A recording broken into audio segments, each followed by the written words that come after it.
How's it going, everybody? Just getting set up.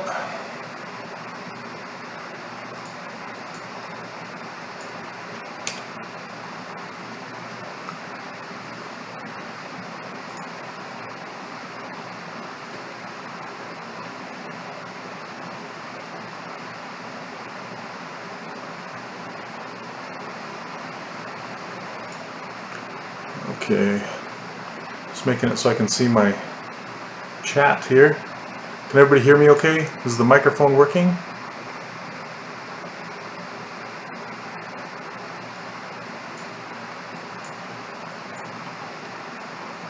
Hey, what's up, Snee Man?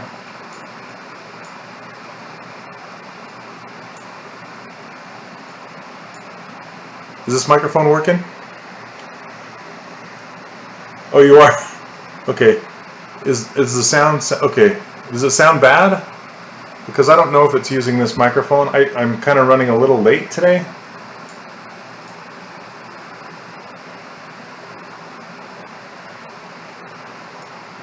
Let me just check my microphone here. It's it's windy. Okay. Oh, it's the webcam. Let me just switch it.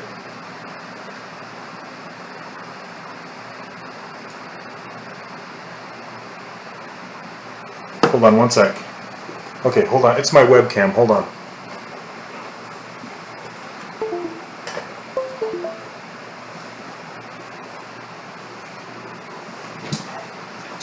Let's see if that shows up.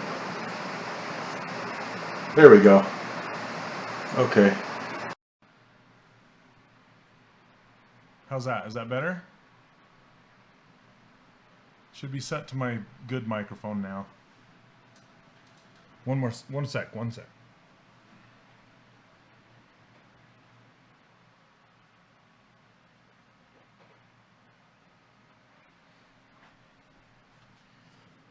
Okay. How's everybody doing? Sunday night, craziness. I just pulled my fan out of my room a little bit. Does this sound better? Better microphone? Better but quieter? I'll try and move this in. Let's see. Okay. How's that? Is that better? It's weird because it's cranked. Like the volume's cranked up, so I don't know why it's quieter. Oh no, Carx, are you okay? Is everybody okay? I hope so. Dang, I'm glad you're loving the course. But man, that sucks. Nobody likes a accident, so. Okay, tonight, okay. Tonight I just want to get into some of the details and just, I'm still cranking on her. I want to just try and get to the end so we can pose her up and, you know, make her look awesome, so. What's up, Tessa? How's it going? So funny that your name is the same as my sister's. That's funny. So, is there background noise still, or is it fine? Is it better now?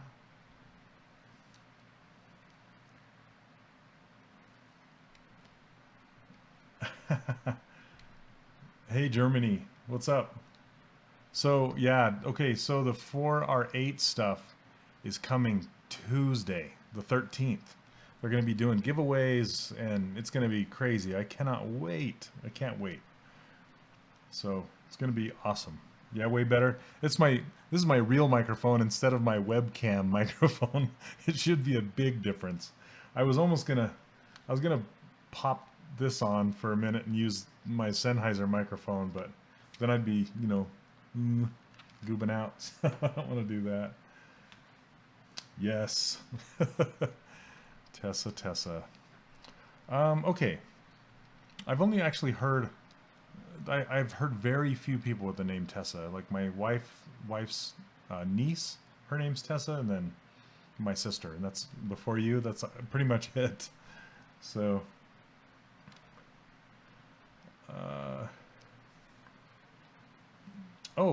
I just did it. It was open for a week. The sign up was open for a week, and I'll be opening it up again. I just didn't want to take on too many students because I want to work through all the problems and everything and get it all nice. You know, I had some beta testers early on, but you know, it's kind of like a game. You need to really test it before you release it. So I wanted to get a bunch of people in there, get them having some success with it, and so far so good. People are loving it. So I cannot be happier. I'm going to tell you what, they're really kicking some butt in there. So I couldn't be happier. It's great. And pretty soon I will be, and the students will be posting their work from the course. So I can't wait for that either. So let's see. I was thinking about starting on these the chaps, whatever you want to call them. So I was just going to hide these pants and then mask them out. And it should be, I'm going to go kind of quick today. I'm not going to instruct as much as I usually do because I just want to crank, if that's okay with you guys. I mean, feel free to ask questions as I go, but I don't want to go, you know, step by step by step. This is what I'm doing as I'm going. So, but I cannot wait until, the 13th. 4R8 is coming out, and the stuff you've seen from the ZBrush Summit, if you've seen any of that stuff, is just awesome. So, Sneeman, I do stream on occasion. Mostly it's for Pixelogic these days, but I do stream on my own on occasion, and I want to stream on my own more when I find the time. It's just a matter of time. So, but I really like streaming for Pixelogic. It's great. I'm lucky to be here. And this artwork is done by the fabulous Johannes Helgeson, if you know who he is and his art. Let's see.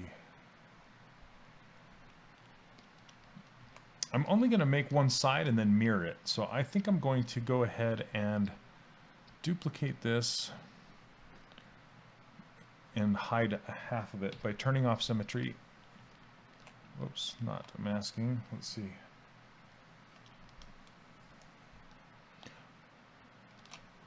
Okay. Delete hidden. It's probably going to yell at me. Yep. I need to delete my subdivision levels first. Now delete hidden. Okay. I know they did. They showed it off. Gosh, when was the last ZBrush Summit? It was that I want to say September? Was that September? But so you got to give them a little bit of a break, because this time they were making ZBrush Core. You know, ZBrush Core is like an entire thing unto itself, and then they were working on ZBrush 5 in the meantime, but instead they decided to do just one more point release before they do a full release. I don't know the details beyond that. I wish I did, but I'm not on the beta. There's some guys and gals that stream on here that are on the beta, but they're quite tight-lipped about it, so I don't know what's happening with that. So, yeah, the gizmo is great. I really like it. I think I have to get used to it, you know? Because it's in ZBrush Core right now. You can play with the gizmo in ZBrush Core, and it's very powerful, but I think it's one of those things where I'm so used to the Transpose tool now that switching to something new will take some doing, and I still need to test it to see if I'm going to like using that gizmo more than the Transpose tool, because I've kind of grown fond of that Transpose tool because it does everything I need. So let's see. What I'm doing now is I'm just masking off this the chaps, whatever you want to call it. I think I'm going to make it a little thinner, like the actual strap that comes up the side of the pants. I'm looking at the thickness of this strap. I want to make it a little thinner. Whoops. And then sweep. You use them both?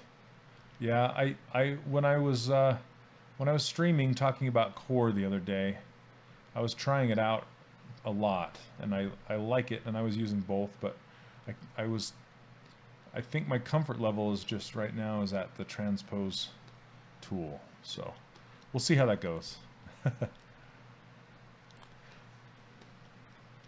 It's my daughter's birthday tomorrow, so we went to the zoo today. That was pretty cool. It was a nice day.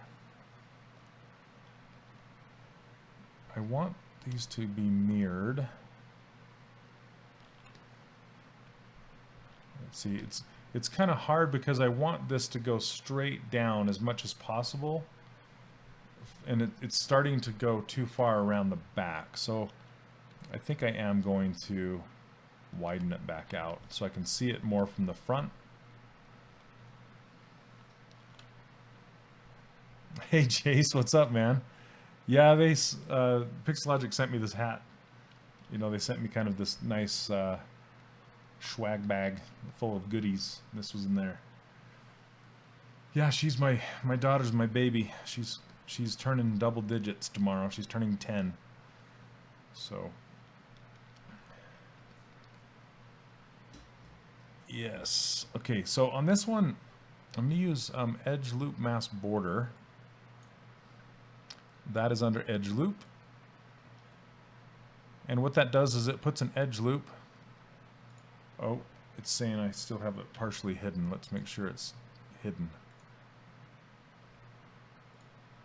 So why isn't that working? Okay, there we go. All right, that worked. Okay. So what that does is it puts an edge loop around that masked border, just like it says, and it makes a new poly group out of what you had masked. So now what I can do is hide that bit that I just made, like so, and delete it, because I just want this piece. Then I can Z-remesh it at about, let's try 4. Hopefully it does okay. So I have a new machine coming too. I bought a new machine. This machine I'm using right now is like 6 years old. It's an old Alienware 1st gen i7 something, something old. And so every time I do something like this Z-remesher, it might lag. Yep, there it goes. Lag. Hold on.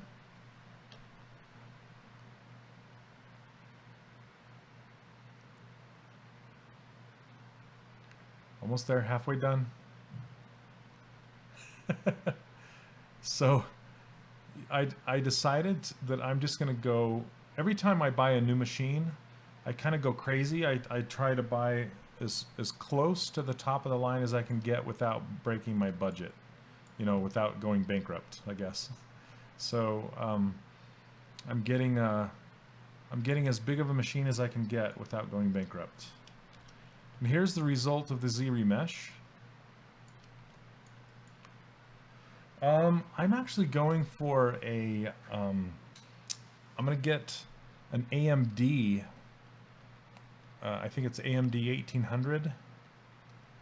It's funny because I'm an Intel, I like Intel, and this is the first time I'm going with AMD because the more processors, the better, and there's the Ryzen 7, that's right. There's one, that one has 8 cores for a decent price. It's like $500, right? For 8 cores, super fast. And the Intel version of that is like 10 cores for $1,500. So yeah, it's gonna be, I'm super duper excited. I have lots of RAM coming in there. There's like 64 megs of RAM. So pretty excited about that. And then dual T1s, like the monster video cards. So that'll be cool. Can push all the things. And so hopefully when, you know, I can stream and do ZBrush and talk at the same time. I can walk and chew bubblegum at the same time instead of, like now, I can't. It's really hard. Okay. So when I plugged in, oh yes, Thanks, Jason. That's yeah. When it says 3, that means 3,000. So it made this. See, you can see it right up here. Active points. It's almost 3,000 right here, because I put a 3 right here. So that means 1,000. And that's kind of what it did. I'm not a huge fan of the polygons that are happening, like the flow here, but it's having a hard time making the flow go up the side right here. So yeah, the reason 9, but that's a giant chip, and it's going to be a lot of money. So I might upgrade, you know, maybe a year from now, after that chip's been out for a while and they've kind of debugged it or whatever. It's brand new, so I don't know how much I trust the. I mean, I did buy the first gen i7, but I don't know how much I trust that. We'll have to see. Yeah. Yeah, it's not 400, it's 4,000. Yeah. Okay.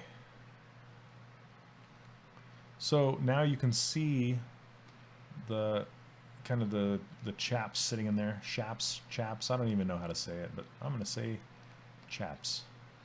So, okay, I'm going to hide that.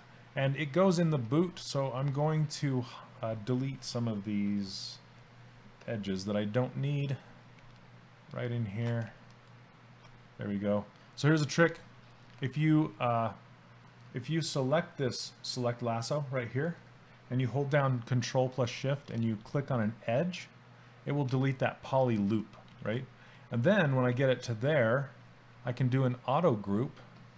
So then it puts them each in their own group. And then I can unhide. And then this is actually in a different poly group. You can't tell because it's too close of a yellow to notice, but it actually put that little strip in its own poly group too. But now I can hide that. I just hit delete hidden and now it's gone. So that was, it's super quick. I don't use the ZRemesh guide. I probably should use it more, but it doesn't tend to stick to it as much as I would like, and the default is usually better than, you know, what I need. So, but I do on occasion use the alternate. Let's see. I think it's you just hold down Alt and hit ZRemesher again, and it uses. See, it's doing a little bit better job now in here, just a little bit. It's not that big of a difference, but there's an alternate algorithm that it will run if you hold down Alt and push it, and it'll do it a different way, slightly different calculation method. But anyway, I don't really care about the topology. I just care that it's low, and it's low, so that's good. So, okay. Audio still okay? Visual still okay? I kind of got started late, so I wasn't as prepared as I usually am. Oh, it's kind of been a crazy day. So, oh, cool, Sneeman. Yeah, that's hide a ring, auto group, unhide, and then just select the group you want to keep and delete everything else. That's otherwise you're going like you're using the select tool to go and try and hide the parts that you want to delete. It's really nice if you just want to delete from a single poly loop down. That's how I do it. You know, you can just hide it and delete it. So, okay. Now what I want to do is use the ZModeler to extrude this. So I'm just going to hit extrude and polygroup all. And then just kind of push it out. I'm looking at the thickness here. And let's turn off wireframe and turn on solo.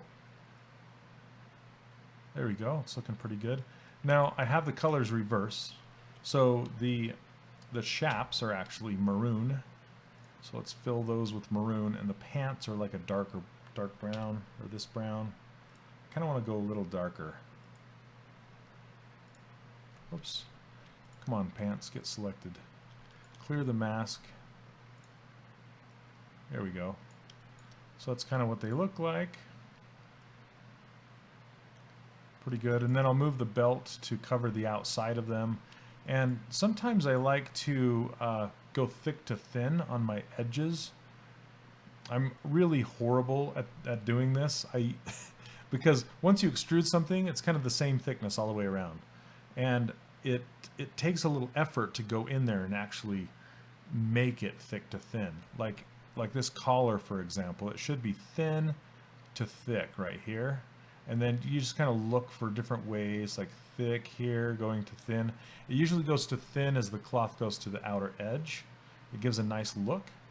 And then if it goes thick as it goes to the inside, it will also help when you go to 3D print it, because it will have more structure inside and hold those edges better.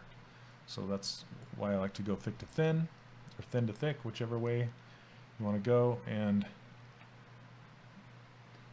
so yes, I cannot wait for that new machine. It can't come soon enough, I'm telling you what. Because right now my fans are on high, my hard drive's almost full, and it's just not good. It's crying. So because doing that course, I have, you know, videos just fill up your hard drive. They're just really big, and they did. They definitely filled up my hard drive. So I am anxious to get that here. It'll be nice, like a kid in a candy store.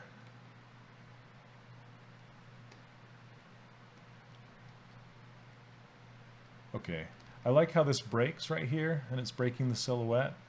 And it breaks it from the front and the back. Yep, there it goes. High CPU usage detected. XSplit's like, you're using the CPU too much. I'm sorry. Okay. So I don't need all of this interior geometry. I only need the thickness. So what I usually do with this is, let's come in here, and I don't really have a trick for this one other than I just hide everything, and then, hey T Marshall, how's it going? Welcome to the stream. And then I'll delete the outermost one, and then the outermost one. I'm not deleting them, I'm just hiding them. And then the outermost ring down here. And then let's flip it. Yep. So there should be one ring down here. And then you can see the one ring inside here, all the way around. So now we go and delete hidden. And I can go to crease. Let's go crease, level 3. Put this down to 3, crease polygroups, and it'll put a crease around all the polygroup edges. Then if I hit subdivide, it'll hold those edges until level 3, and then it'll start to release them. But I also want, oh, thank you very much. I want to crease this sharp edge up here. Even though it's going to be hidden behind the belt, I still want to crease it. And I usually do that, if just one-off edges, I'll usually do that with the ZModeler brush. So like this edge right here. Just want to crease a single edge. Boom. Boom. Like that. And then everything else is a ring. No more corners. So that should be good. Yep, nice and clean. Now, I want to try something out. I'm trying to think about how I can add thick to thin, and what I'm going to do is I'm going to hide everything except for the chaps and the legs. I say chaps twice every time I say it because I don't know how to say it. Like so. There we go. Okay, and I'm going to mirror this when I'm all done, because when you're working in between down the middle of the mirror, it's really hard to get in here and edit anything because the other side's in the way. So I always work on the left side, because when you mirror, it always mirrors from the left to the right. Sometimes I forget, and then you can just use the mirror deformation to mirror it over, and then you can use the mirror weld to mirror it back. It's kind of like step 1, step 2 to do it. It's a pain in the butt, but it works. So anyway, what I'm going to do here is I'm going to, yeah, mirror it. I can't do a British accent. Oh. Right away. It usually turns to Australian, and I don't even know that very well. Okay, so I can do one if I hear someone and then mock them right in front of their face. That's the only way I can do it. So what I'm doing is I'm pulling this away from the leg just to go from thin to thick, but it's creating this pocket here, and that's not good. That's not what I want. So what I'm going to do is grab the ZModeler brush and turn off the pants for a moment. Turn on wireframe, and I'm going to use the Transpose edge loop complete. Let's see how much that gets me. Okay. So what that does is that masks off everything except for that one edge loop. Okay, because I just want to pull that edge loop back in, and I don't need all of this unmasked, so I'm going to hide it up to here. Then I'm going to drag the Transpose tool along the line like this, so I can push it kind of in along the line along the shape that it's at. So if I pull it like this, it's going to close that gap. See that? And then there's my thin to thick to thin again. Even though the interior, I can do the same thing with the interior. The innermost line, just kind of shrink it as well. Whoops. And I'm just guessing here. I have no idea what it's going to do, but whoops. That's not what I wanted to do. It needs to be this line, but it grabbed this outer line as well. It's because it's doing, let me try, you can also try edge loop partial. Argentina. Wow. This workshop ends with a character in the pose of the reference picture. Yeah, it's not really a workshop, it's just kind of a stream. But yes, I intend to pose it in this pose. That's the goal. I don't know how boring it's getting at this point because I'm getting down to the nitty-gritty details.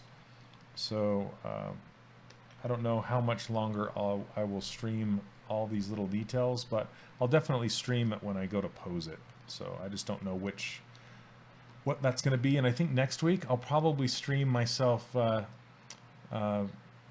trying out all the new stuff in 4R8, hopefully, because it comes out, or at least they're going to be talking about it. I assume it's coming out, but they're going to have a big release party thing on Tuesday the 13th. So you should be there for that. Okay, let's see. And you can find more information on that. I don't know if it's down here. Let's see. You can go to ZBrush Central and find out some more information on that. But they're going to be giving away some stuff. They're going to be giving away one of those, I think it's, I can't remember the name of it. What's that portable studio that Wacom makes?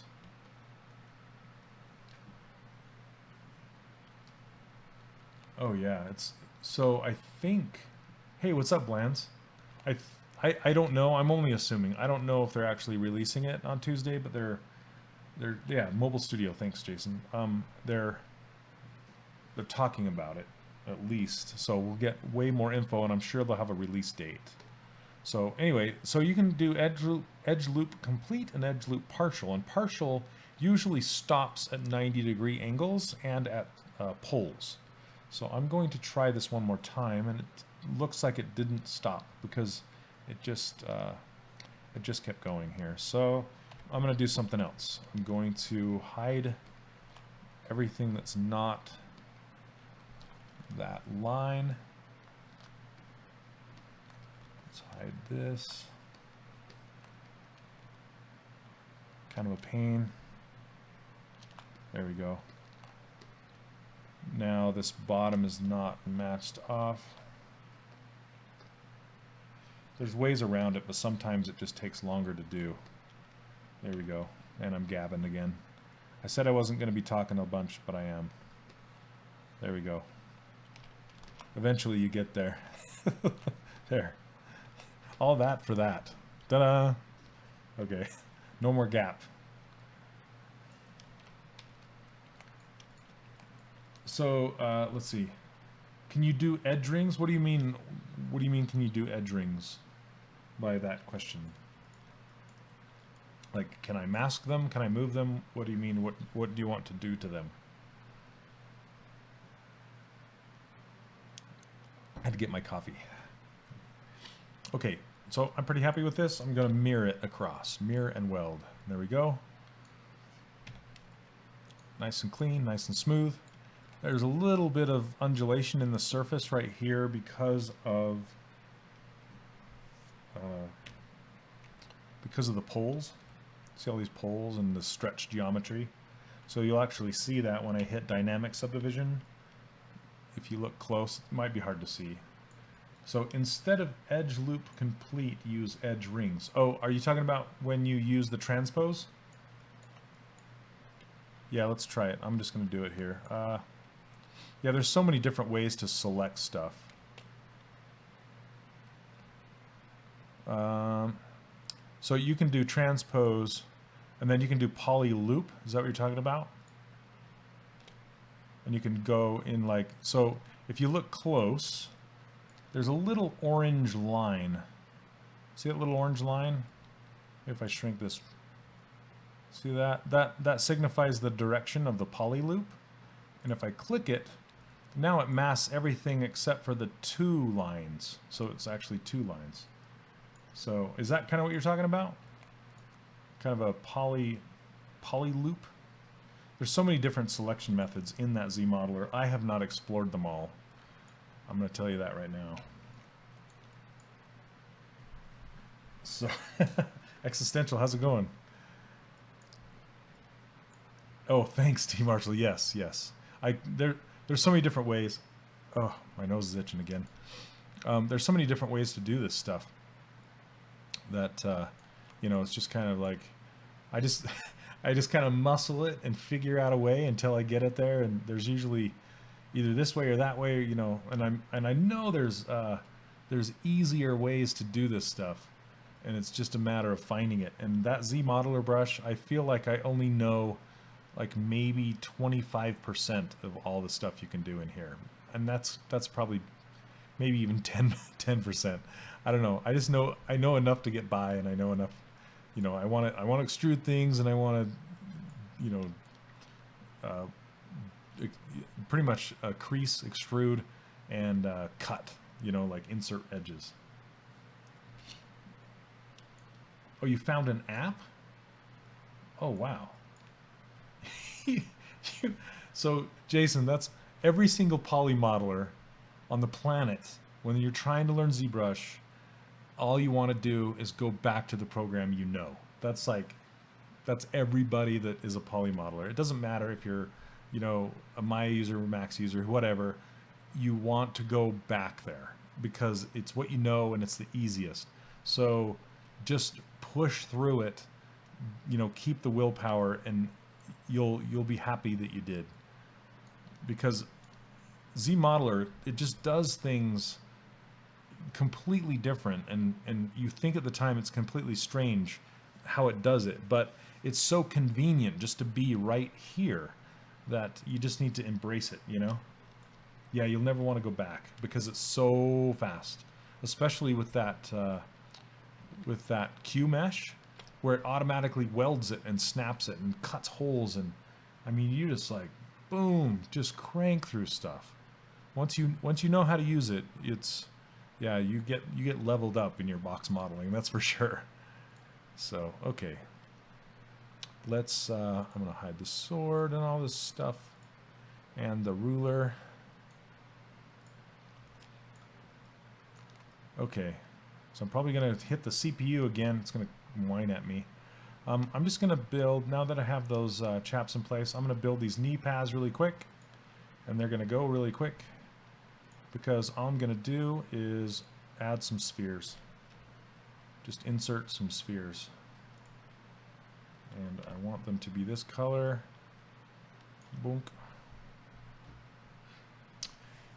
Yeah, Maya's definitely improving with their quad draw and stuff, for sure.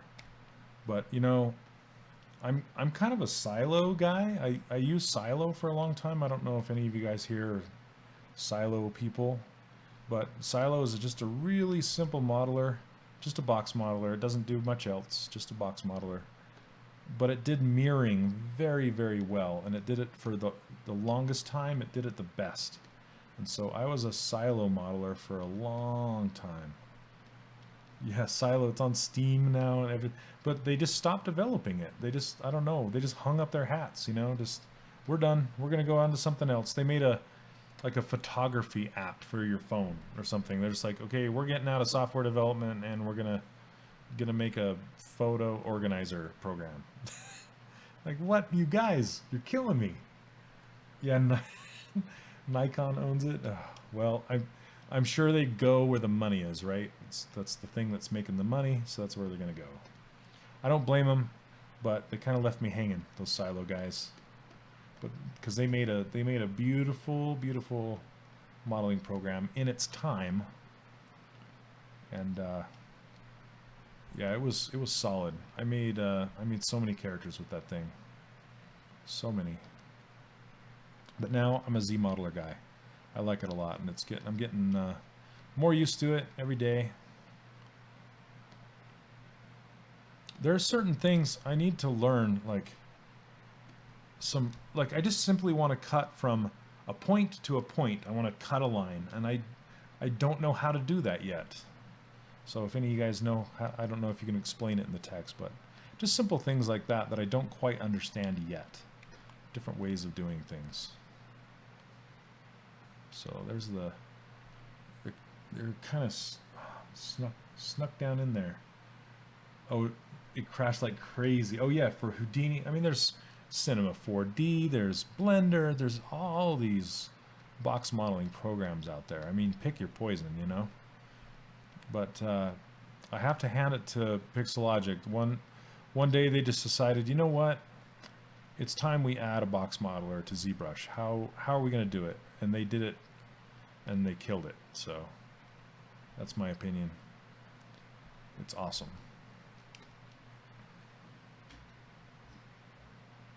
Yeah, just the bridge. So much cool stuff. Okay, now you can see this line.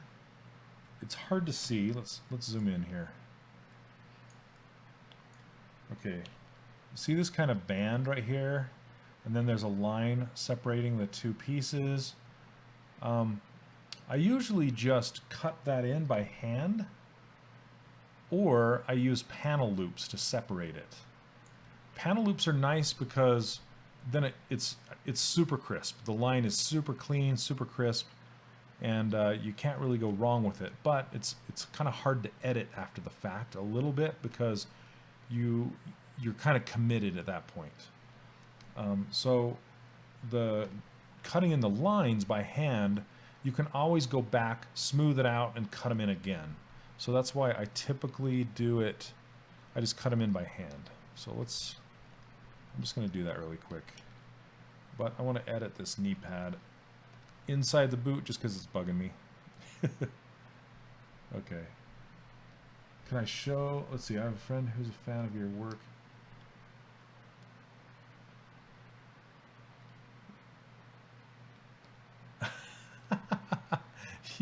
Yeah, I mean, you're going to be, you personally, you're going to be as fast as what you know, right? But I dare say, if you put a modeler up against, you know, if somebody knew the ZModeler extremely well and somebody knew Maya extremely well, it would be hard to say who would take it. But I lean towards ZBrush because there's so many shortcuts. There's so many shortcuts.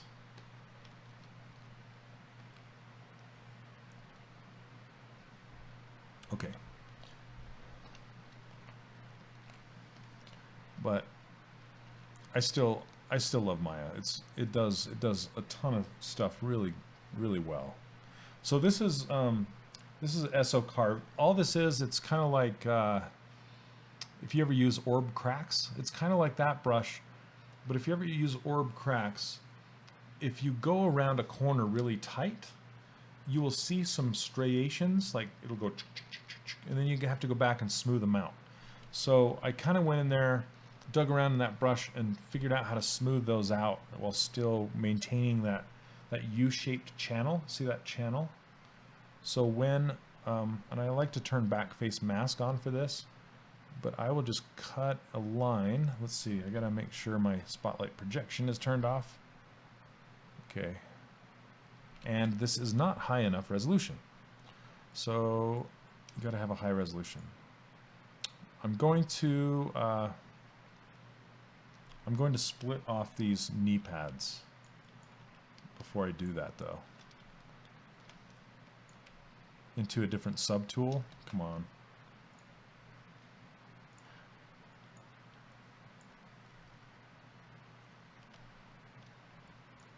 So oh, there it's in there. There is a curve. There is a curve system, and you can Boolean it in there. I just choose to do it by hand. I don't know. Call me old-fashioned, but there is a curve system in here that you can lay down on there, and then you can lay a tube down on there, and then subtract the tube out of and Boolean it right out. Yeah, it's there. It's there. I just choose not to use it because it takes a longer time to set up than just draw a line. I'll show you here in a minute. Okay, I'm getting distracted. Here we go. Split hidden. Okay, now the knee pads are in their own subtool. Then I want to apply this dynamic subdivision. And then subdivide it to about 1.5 million right there. That's kind of my magic number-ish, is like 1.5 million or so. That'll keep the detail that I usually want without, it's like The Price is Right. the highest without going over, you know? The highest bid without going over. Let's see. Learned something again. Oh yeah, sure. I would agree that ZModeler brush would be faster than my, oh yeah, but still, it's up to what you know. But yes, there's so many shortcuts. Also, the key to drawing these details is lazy mouse. You can see up here in my user interface, I have lazy mouse right here, and the lazy radius. The lazy radius, it's how long the line behind your brush is as you drag it along. And it's a little more difficult if you're using a tablet, but I'm on a Cintiq, so it's a little easier. And I want to increase that intensity to about a 32. Let's see. Because I want it pretty deep in there. There you go. Yeah, it's pretty solid. So I'll show you another trick. This trick comes from Brad Bolander. Brad is currently in Finland working for Supercell. He was one of the Disney character artists that worked with me and Matt Thorup and Chris Wright. And what he would do is he would take details like this and put them on a layer. Usually I'm not a layer guy. I stay away from them because they don't work with a lot of things. But in this case, when you're doing detail, it's perfect scenario. So I'm going to save it first. Let me save it. Boom. The hiker go over the mountain. Do, do, do, do, do. I know exactly what you're talking about. Oh, that's hilarious. Oh, man. Thanks for making my night. Price is Right. Marshall. Oh, that's funny. Okay, so I made a layer just by pushing this button here. And now I can add the detail. Just cut a line in here. And let's do it down the back.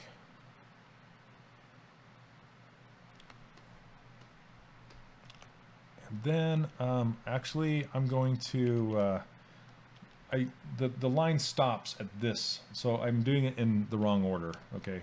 I need to do it in the correct order. And I should probably have done one leg first and then mirror it again, because I can see that I'm going to try and draw into this, you know, this tight spot down here, and it's going to be like, it's gonna be all hard to get in there. So yes, I used to work on Disney Infinity at Disney Interactive. I was one of the artists on that. So let's see. And I miss it dearly. It's been a while, but I was there for 10 years. Okay, so I'm going to do my best to keep the distance away from this. And this is when it gets tricky, is starting and stopping. So now I'm not putting any pressure, I'm just dragging it. And then right when it gets to the end, I put more pressure. And it still leaves a little divot that I'll have to go back and clean up. Okay. I'm gonna do that again, get a better angle.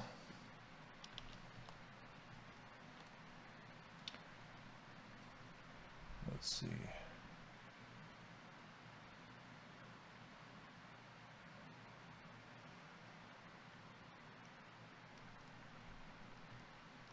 There we go. Sweaty hands. They have those gloves, like those kind of gloves where 2 fingers and your thumb are hanging out. So this is gloved here, so you can slide it across your Cintiq or your tablet a little better. So anyway, okay, let's go around the back side. Snap it. I'm going to show you some really cool stuff here. Okay, that works, I guess. And I'm rotating this all over these crazy ways because I'm right-handed, and you know, everybody has like one perfect arc in their arm because it has a natural, you know, bend and arc to your hand. So what I do is I try and get it in the best arc possible for my hand to go, if that makes sense.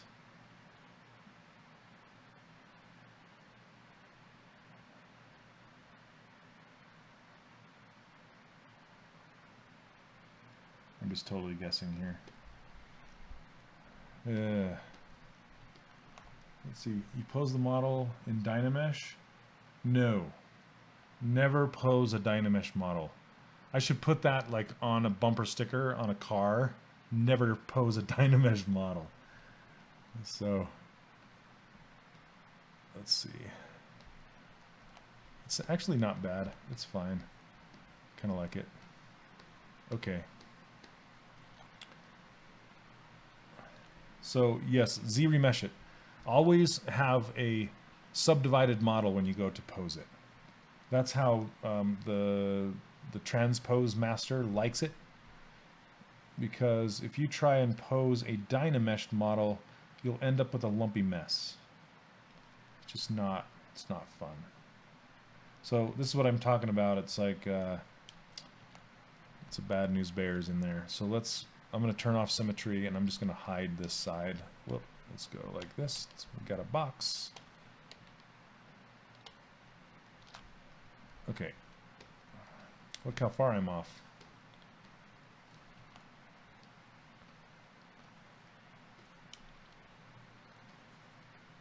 Okay. I'm trying to remember how.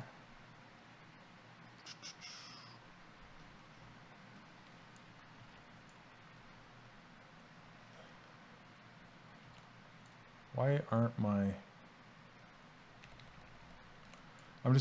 see, this is the deal with with layers, right? Oh, that's why, because I hid half of it. That's why. So it's still recording, but it's hidden. So my eyeball and everything's gone. It's kind of weird. But let me do something. Let me unpose or unhide this, and I'm going to turn record off. Turn view off. See, the details go away. Then I'm going to go down to morph target, hit store morph target, and then go back to layers, hit record again, it'll turn it back on. Now, if I use the morph brush, where is it? Morph brush. And if I hide 1/2 of it,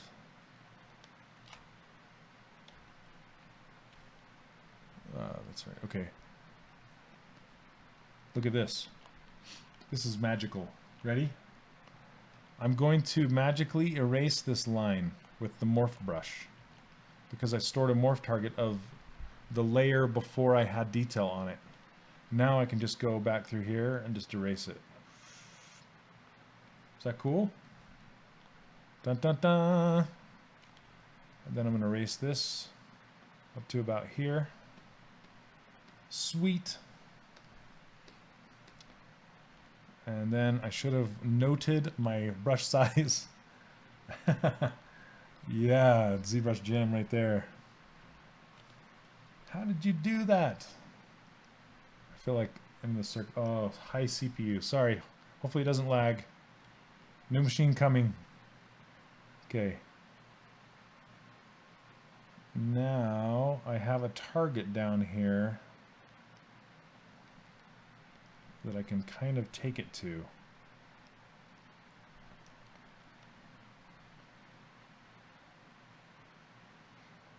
I feel like a magician sometimes. All right. Then you want to do start and stops kind of in hidden locations because you're almost never going to clean that up completely. You know, you can come in here and smooth it out and get your pinch brush and kind of run it down that channel a little bit, but you'll never clean it up perfectly. Yeah, the dark magic.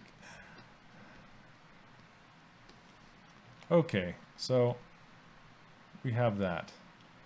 Now check this out. This is also the wonder of ZBrush. So now I don't have the detail on this side, but I have it on this side. So what I want to do is mask off the side I want to keep, and then I want to mirror it to the other side. And how you do that is you go to deformation and do smart resim. And it might take a minute. There we go. See? And it says full symmetry found. So it just took everything I did on the left and put it on the right. And it's on a layer. So we're good. And you can do that. It's just whatever you want to keep, mask it, and whatever you want to change, leave it unmasked, and it'll mirror it. Oh yeah, yeah. So 4R8. If you guys watch that, you can do Boolean stuff, like temporary Boolean stuff, and not destroy your mesh. So I can actually make a tube and cut it in here with the curve, like you were talking about before, and make it non-destructive and leave it on that surface cut out. And I can go back in there and edit later on and move stuff. It's gonna be a game changer. Every time a point release of ZBrush comes out, it's like a complete game changer. It's so crazy, so crazy. Okay, so let me show you something with the layers here. And this is the Brad trick. But so you have this little slider right here, right? So I can slide this slider down to 0 and it goes away. But I can also say, you know what? I think that detail is too deep. So I'm going to put it at like 0.8 or 0.5, you know, so it's way less. Yeah, non-destructive Boolean. It's going to be, it's incredible. Like my jaw was on the floor the whole time they were showing it. Okay, but so that's cool, you know, you can do the detail less, so it's not as deep. So what you want to do when you're putting in detail, if you're going to use the layer system, kind of go heavy-handed with it. You know, really cut it in there, because then you can always move the slider back a little bit. You can't go more, well you can, but I'll show you the trick to that. But you can also go in the negative. See, check this out. It's pushing it out. See that? And so that's if you are not comfortable with making a bead on some clothing or something, you can always push it in and then reverse the layer and it'll kick it out, right? So let's just say I'm going to crank it all the way up to 1, back to where I had it. But let's say you wanted it deeper than this. Then what? Well, this can't go any higher than 1. But here's Brad Bollander's, you know, trademark fix is you can duplicate the layer. Boom. Look at that. Double the depth automatically. Double the depth. So, thanks, Brad. You're awesome. Miss you, buddy. Yep. Double combo. Then you can say you want to go to 1.5, so it's not as deep. You can go to, like on the second layer, you can go to 0.5. So now it's 1.5 thick. Super cool. Anyway, there you go. Brad Bolander, ladies and gentlemen. Then you can delete that layer if you want. So I'm going to go back. Then we're going to turn back on to record and then cut it in. Yeah, CAD. For sure. I know nothing of CAD. I took a quarter of architectural drafting back in oh, this is going to date me. 1991, I think it was. Holy crap. I was like 19. Anyway, that was when CAD was very first starting out, and I played with it then. But that's it. Long time ago. Okay, this is obviously not big enough.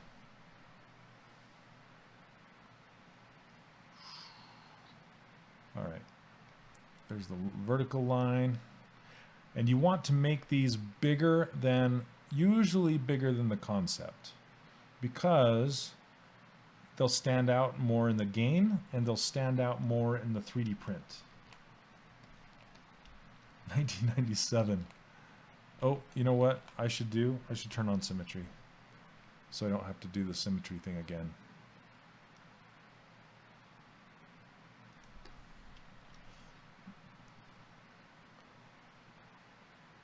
There we go. It's really easy to draw these lines over and over again. Anyway, there you go. Instant detail. Boom. Let's see how it looks. Yes. Not too shabby. Symmetry X and Y. Yeah, you can do symmetry. So I have my symmetry stuff right here. And that's I pulled it out and put it on my interface. But it's normally under transform right here. Activate symmetry. You can activate it on the X, the Y, the Z. And you can also do radial symmetry, which is super nice. Like if you're designing car wheels and things like that, or like I used it once on a gun on the where you put the bullets. It's super nice to do that with radial symmetry. 1 and 7 respectively. You were 1 in 1991. I was I graduated in 89 from high school, so I'm old. I'm an old guy. I'm 45. I'm old in this business anyway. That's why I'm teaching you guys. All right. Any questions so far? Like I said, I'm trying to go fast here, but I can't help yapping, so it is what it is. Oh, dang CPU. I'm going to make these earrings right here. Those will be pretty easy to make. Maybe this necklace. Maybe this belt that holds the holster. I still need to make the brass ends to this. I just called it a holster. You know, the holster for your sword gun. Is there a way to draw a mask along the Z axis? Like in the depth? Not how you're thinking, because ZBrush is not it's not a viewport like you might be used to in Maya or Max. It's so you can draw when you use the lasso, it will cut all the way through everything in the Z, but not traditionally how you're thinking. Like I can't pull up all 4 viewports and draw a mask in one viewport and you'll see it in the other viewport. Is that kind of what you're thinking? Because this is all you get. There's not another one. Last time you took a class in architecture drafting, 1979. Yeah, pencils and T-squares, baby. Yep, that's with the big L-shaped on the arm, moving it around. That was great. That was great. I missed that. Getting down and dirty. What's a pencil? Oh, 3 a.m. Holy cow, you guys. 3 a.m. What am I missing? It's harder. Well, you're making me not feel so old. Thank you, guys. Thank you, guys. Okay, so what do you want to see? What do you want me to do? You want me to paint some tattoos? Let me make this earring real quick, and maybe we can do some tattoos. How's that sound? Okay, so what do we do when we're going to make a new object? What I like to do before we move on is I like to turn recording off whenever I'm done using a layer, because if you go to do anything that requires you to adjust a layer or smash a layer down, if you have any polypaint on that layer, and when it smashes it in recording mode, it will turn everything black. So beware that it'll be black. Yeah, I got to do those hair clips too. Those are pretty easy though. I'll just go mask all the hair clip areas all the way through and just break them off. And I basically I'll just do them like I just did these chaps. If you watch me do that, I just mask up all the things and then add some thickness and boom, boom, boom. Easy peasy. Did I finish the sword? I finished the sword, but not the scabbard. So did you see the sword? I'll pull it up really quick. It's just, I like to hide it because it's right in front of her, and when you're looking at it from the front, it looks kind of funny. So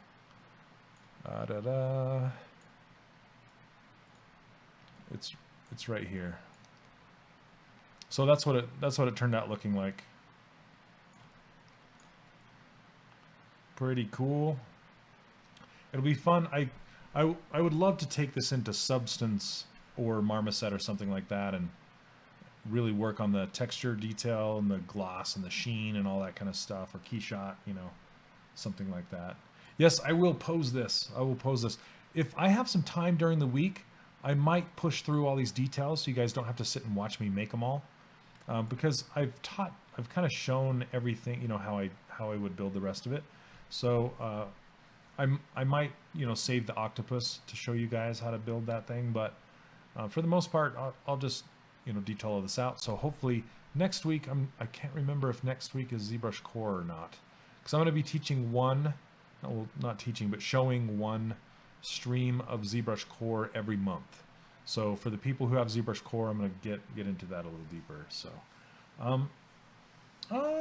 you know what? We might get to the octopus tonight. I could make him tonight. I don't know. Maybe. Yeah. What does it say on there, T Marshall? What does it say as far as me talking about ZBrush Core? Is that next weekend, or what weekend is that? I can't remember, but I'll try and fast forward this so you guys don't have to be bored. Is that what you guys want me to you guys want me to make the octopus? Oh, you guys are crazy. All right, hold on. I need my go juice. I'm also getting a standing desk. We had standing desks at Disney, and I miss it dearly. So I found a pretty decently priced standing desk that I'm going to get, and I'm excited about that. I think my energy level will go up, and it'll help me with, you know, not being fatigued and things like that. So hopefully that'll be awesome. It's 6:18. So that's the ZBrush Core. Let me just take a peek really quick. So that is next weekend. Okay, so I guess next weekend I'm going to be talking about ZBrush Core. So that'll give me 2 weeks to actually get her into the state where she will be ready to be posed. So how about that? I'll do all the details on her over those 2 weeks. So let me know if there's anything specific you want to see tonight that you don't want to miss.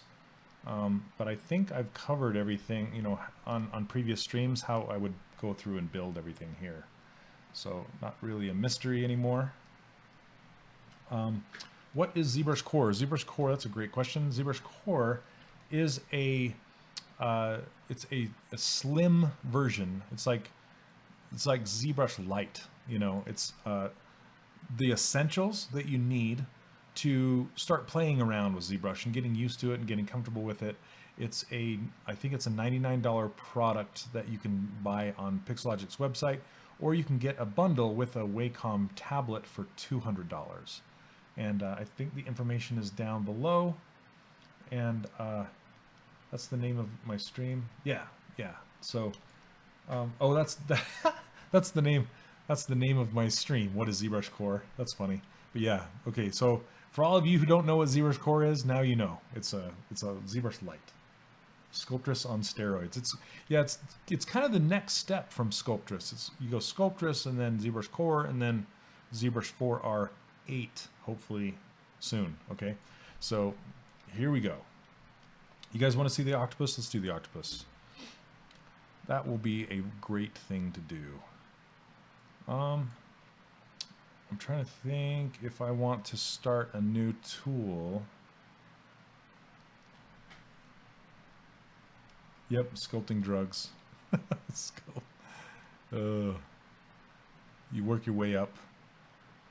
Okay. I'm gonna build him at her feet in kind of a T pose, and then I can pose him up later. So let's see. And it's kind of hard to see. I'm sure he has 8 tentacles in there, but it's hard to see them. Right. Yep. Okay, so let's hit append, and I usually like to append a star. I don't know why, but a star, I guess I do know why, because a star is apparently, I can see that it's just a temporary placeholder. I always do that. I always append a star if I'm ever going to import an OBJ, or if I'm going to import something over the top of this, or if I'm going to change it. Right now I'm going to change it. And what I can do is I can go to Initialize down here, and I've talked about this before, but there's a cube, a sphere, a cylinder in all 3 directions, and then how those objects are cut in the different axes. Axes? I don't know how you say that. So if I hit Q cube, see it changes that star into a cube. And then see how it says 2, 2, and 2? That means it's cut into 2 segments on every side. So if I change one of these to a 4, and note that it's going to overwrite the cube that's there and make a whole new one. So I'm going to hit Q cube again, and now it's 4 in the Y. See that? And it just gives you a nice starting geometry. You render in red wax. Hey, what's up, Robert? Welcome. Red wax. Yes, the OBJ will replace the star. So if you just if you select one of these, like say the sword eyeballs right here, if you have these sword eyeballs selected, the subtool selected, and you go to import and you import an OBJ, it's going to overwrite those eyeballs and bring your OBJ in. So you want to be kind of start fresh, okay? Is A cubed in here? Oh, Ashley, how's it going? Tentacle, nice. Hooray. All right. If you guys don't know Ashley, she streams on Pixelogic Stream 2, and she does phenomenal beasts and creatures and all sorts of cool things.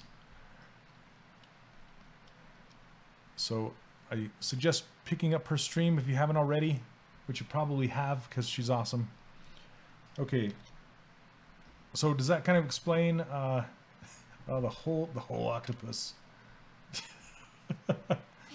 Oh hey, what's up, BB Art? Okay. Let's see. Initialize. I'm going to change this back to 2. I just want a box. There we go. Okay. I'm going to subdivide this. Let me see. Oh. Let me see what a sphere gives me. There we go. That's better. So the reason I want to do this initialize cube, because it's going to give me a sphere that's centered on the world. Because if I go to do my insert multi-mesh brush it's not always centered right on the world. So this is, and that's where I'm going to start this guy. That almost autocorrect. Uh-oh. Be careful, you guys. Kyle's not here to moderate, so I'm gonna have to watch you getting out of control.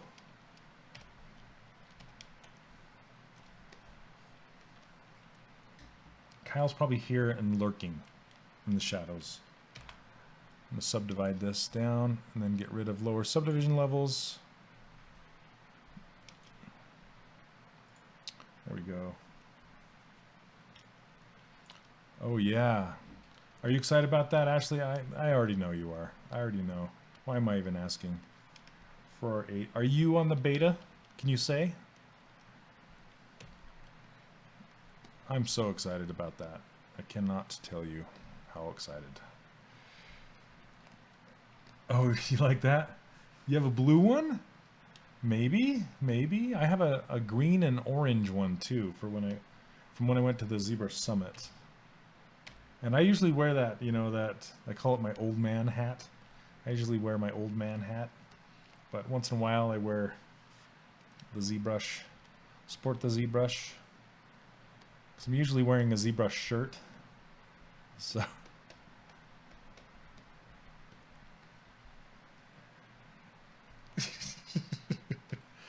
Flat caps. Yeah.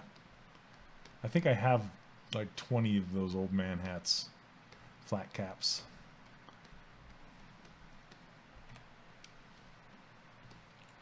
Okay, what I'm doing right now is I'm just trying to get the shape of his body in here. So I'm just making it kind of elongated, pokey. Got to get them all.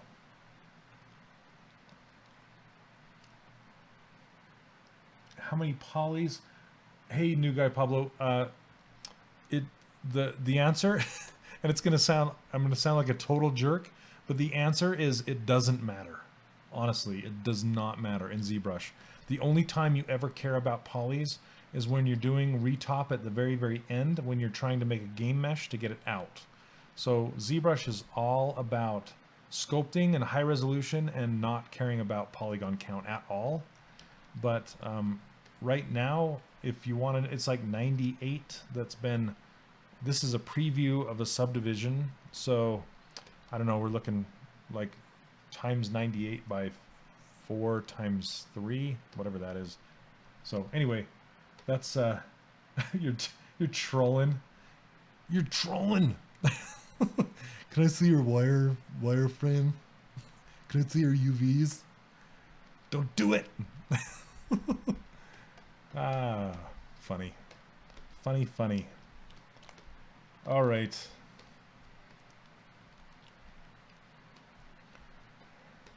I probably know you in person, right? You're just tooling. What brush do you use? Oh man. How many megs? All right. Snake brush. I just use the standard. I do everything with the standard brush. You'll notice that the standard brush is not on my list of brushes here. Just saying. Okay, so I'm just making the kind of the spots where the eyes are gonna go. You're throwing me off. It's like a getting heckled as a comedian. Making me explain everything. The Drake. The swirl.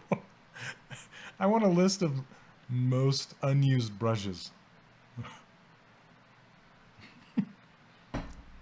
All right. Where's that? Where's that swirl brush?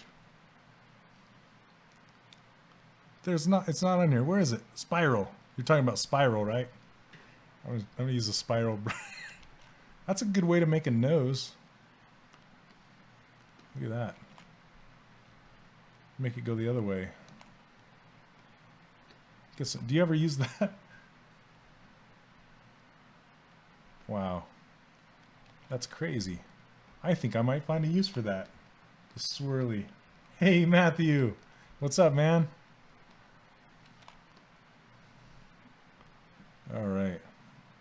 You know what? I think I'm gonna keep it. Do you? Well, I can see for the stuff you make. You know, it's super cool for happy accidents, right? That's I'm gonna have to keep that in mind. Actually, I need to expand my my brush palette, as it were. So are all you guys gonna be watching on Tuesday? It's like Christmas. Parents always called you. Oh, happy. I thought you were talking about swirly brush. They always called you swirly. Happy accident. Oh, nice. 4-8 day. Yep. Yep. The ash has spoken. We better be. You can win fabulous prizes. I'm not sure what time it starts. Tuesday is the day that they announce 4R8. And I don't know if they're releasing that day, but it's going to be the big announcement day. I don't know how you entered to win. I'm sure they'll cover that. But I'm pretty sure you have to be there watching, but I'm not sure exactly. 12 p.m. Okay. All right. So here's kind of the head shape. This is what I'm looking at is this shape here, and then the eye sockets, and then where the tentacles are going to come off the bottom there. Okay. Yes. Beers, pizzas, all the things, all the prizes. I'm going to insert some spheres for the eyeballs. Snap them into place, and I'm done. Done. And it's funny because these eye slits kind of make the eyeballs look elongated, but they're not. They're pretty spherical. So I'm just going to work the eyelids around those eyes, but leave them spherical. Yeah, sculpt.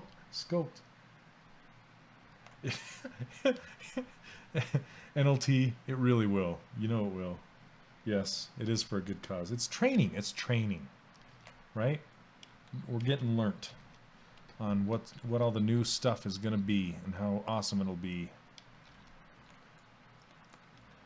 Okay, so I'm going to try to decide how I'm going to do these eyelids.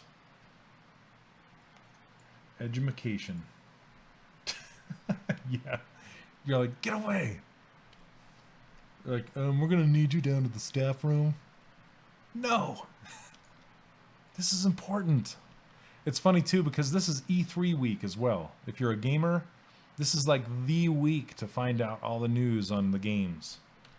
So, it's a good thing this Pixelogic stream, I hope it doesn't take all day, because I got E3 to watch too.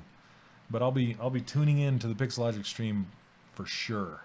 It's like #1. Group split. There we go, group split. I'm gonna hide everything but the head and the eyeballs. I'm gonna duplicate these eyeballs and make the lids. Do you see? Oh, what was that new one? That was it. Bethesda. Man, I was just watching it before I started streaming, but one, it kind of looks like we play ZBrush multiplayer. Bland's the Xbox stream. What was that? What was that crazy open world game? What was it called? Okay, delete hidden. So what I did is I just made, turn on double, is I just made half spheres, and I'm going to give thickness. This is the eyelid. I'm gonna give them thickness. Anthem. Oh my goodness. Okay, don't leave my stream because my stream is awesome, but when the stream's done, go look at Anthem. if you want to see what the next awesome games are going to be. It's so good. Oh my goodness. Okay, I'm extruding this in.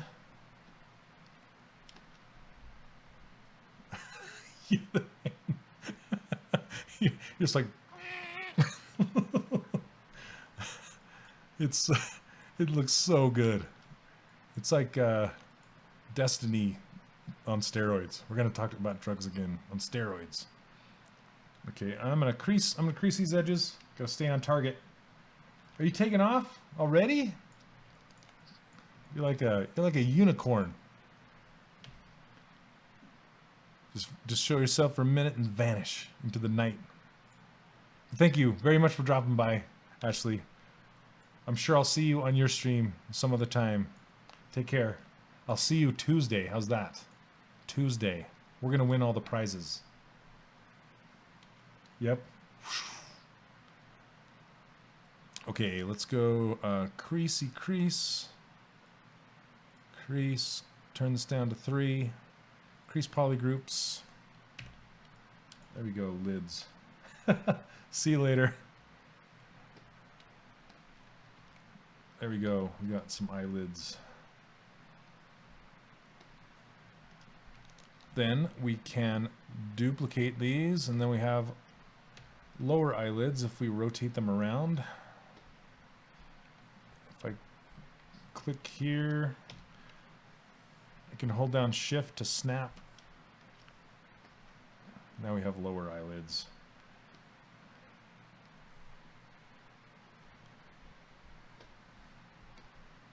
Okay, and I've shown you guys this before, but if you're new to the stream, I'm going to show you again.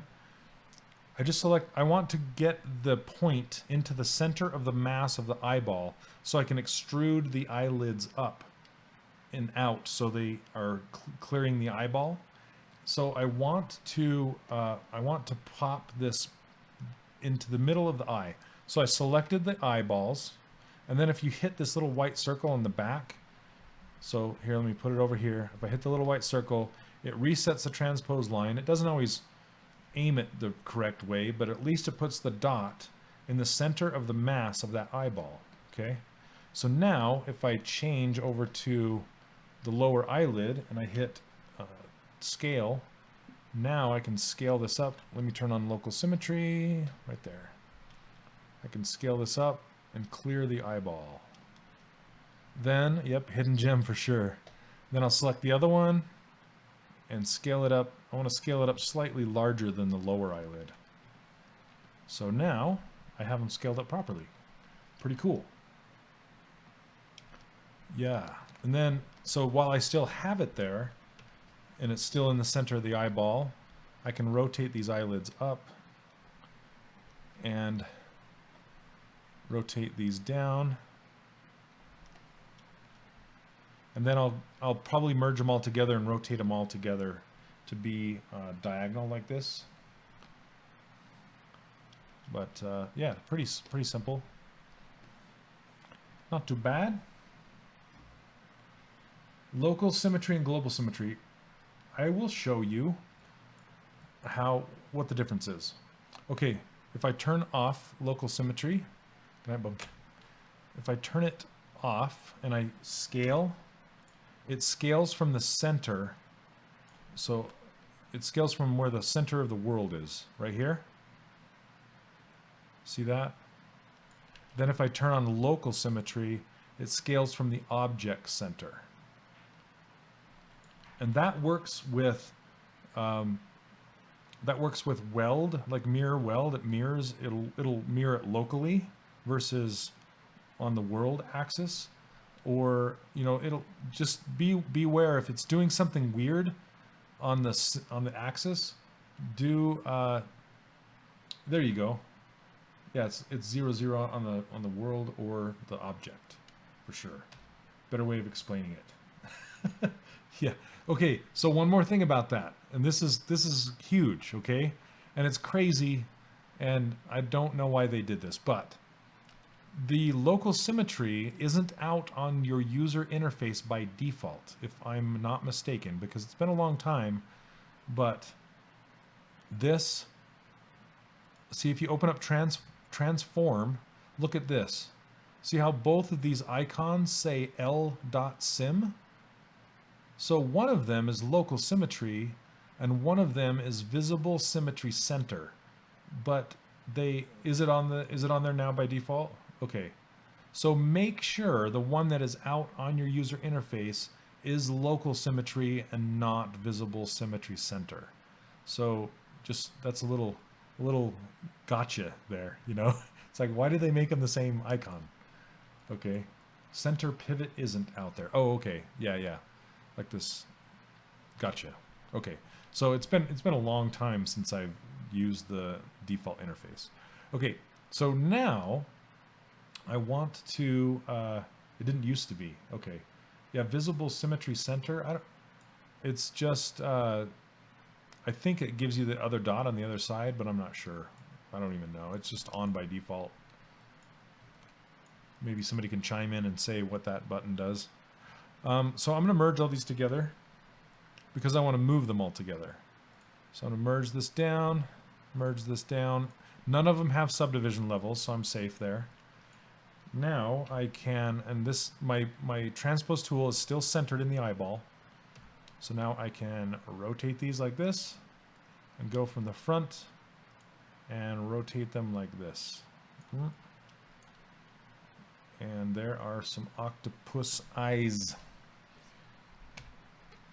I'm just going to kind of move them into place a little better and make them a little larger. Before I do that, before I move them, because I want the pivot point still in the center, I'm going to scale them up from there, then move them out. Because I want the eyeballs to break. If you visibly see down this edge and then it comes in, and then the eyeball breaks that silhouette quite largely, quite a bit. So, did I say largely? Is that a word? Quite a bit. So I might add some more thickness to the back of his head, and add some weight, you know, to the bottom of his head. I want to make sure that I have this change of direction coming into the eye here. Let's see, why is it not moving? I guess it is a little bit. There we go.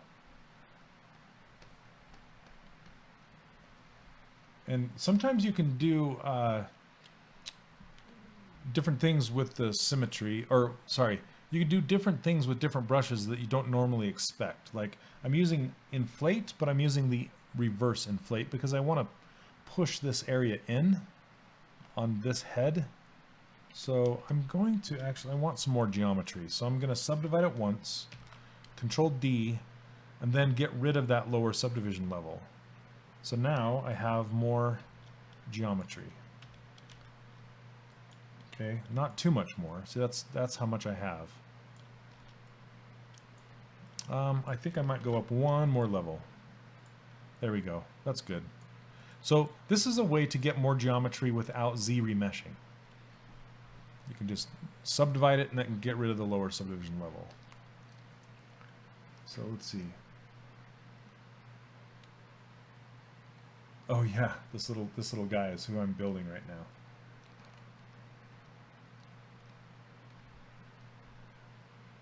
Yay.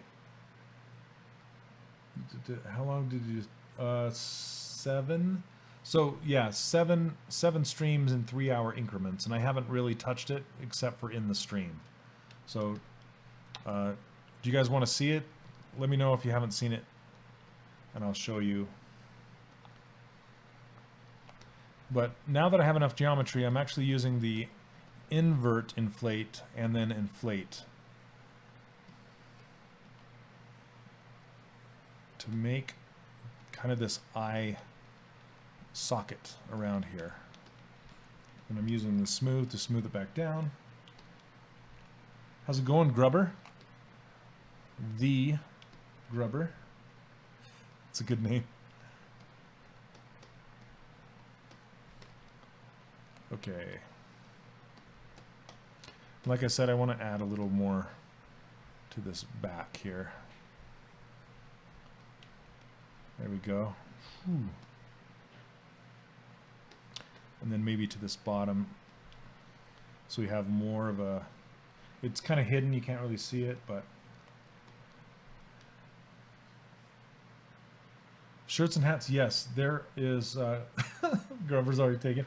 Yeah, but that makes you the Grubber, right? Like I'm the fat panda, you know? It's like you are the one and everybody else is copying you now, right?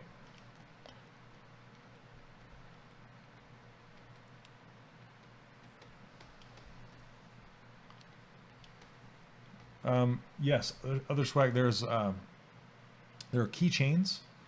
I don't have it on me. There are coffee mugs. They should do mouse pads. That'd be cool. I'm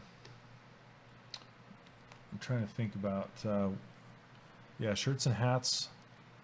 I'll have to think about it. There's software. They make software. They give that away once in a while. That's my favorite.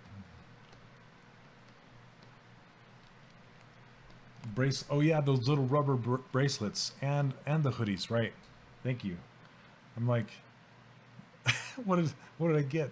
Yeah, the hoodie. It's like a cool zip-up hoodie with a little.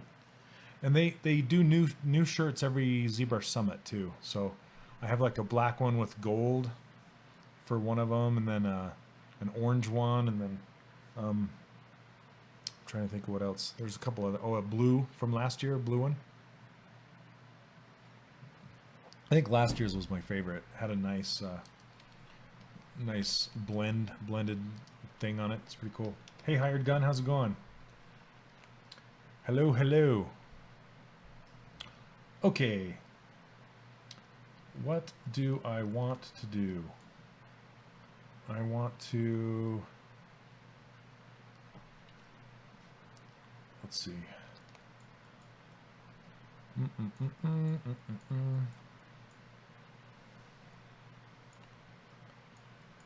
I'm trying to decide if I want to make these out of spheres and just pull them around, or if I want to actually do like Z spheres and make them, you know, just do whatever.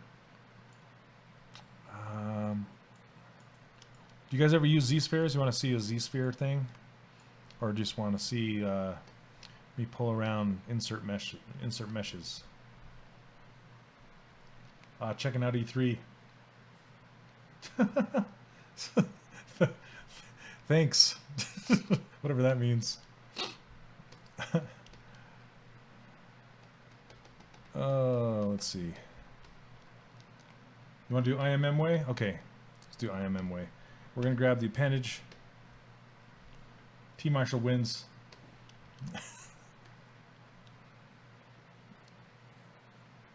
Okay, that's something. Now he's got big teeth.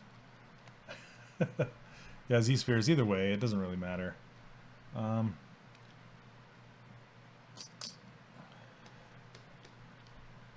But if you drag out an IMM and then push it back in, so if you drag it out, push it back in, snap it, then it'll get skinnier and longer, and then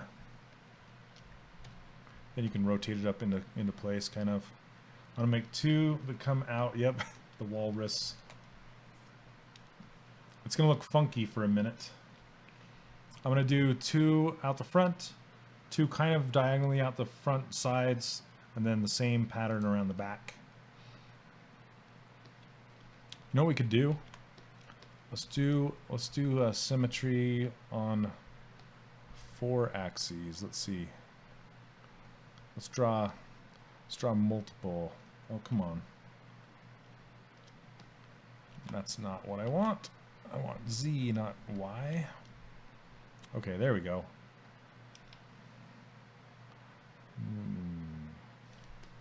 Okay. You have a time frame when you will be taking new students for a new semester?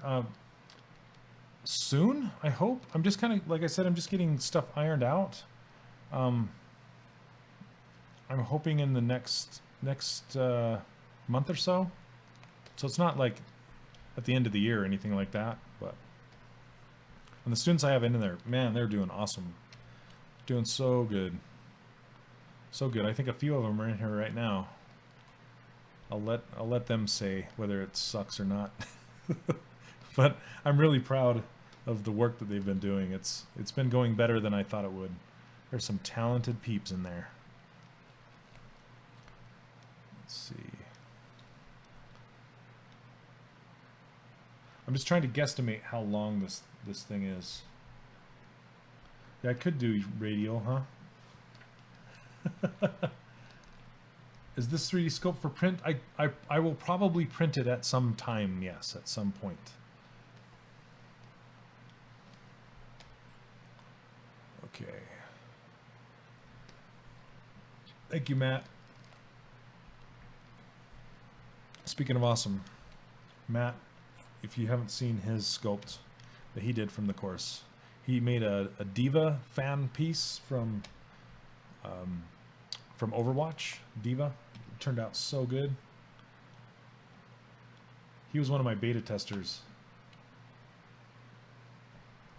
So 1.5 the size of his body. Oh, right. You're saying the proportion.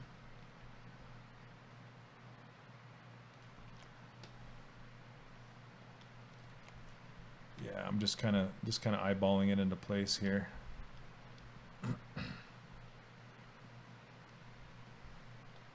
Traditional sculptor. Good for you, man. Holy cow. Respect. Respect, respect. So that's about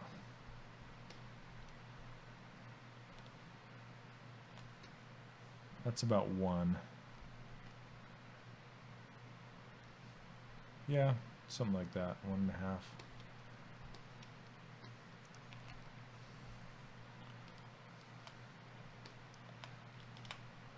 Okay. So, oh, miniatures. Wow. Like pewter stuff? You ever do pewter stuff? That kind of miniature, like D&D? Oh, I really want to do some of that. Okay, did you see Lucky's Tale by chance on the Xbox? Did anybody see that? Lucky's Tale. It's a VR game on the Xbox. I don't know if it's on anything else. You guys saw that, Lucky's Tale? Okay. Did you guys see the boss at the very end with a big mustache, big kind of heavyweight dude? Yeah, this is for Lucky's Tale 2.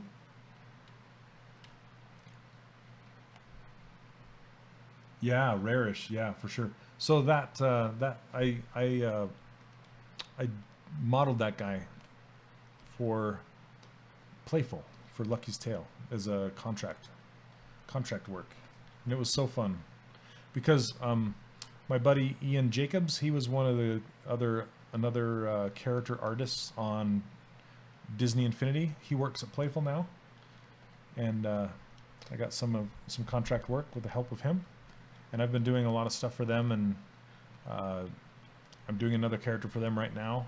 It's super nice designs, great feedback, that kind of stuff. So I'm gonna hide this body, and I want to inflate these things now. Yeah, they're super nice people for sure. So I'm just gonna inflate these together where it connects with the head.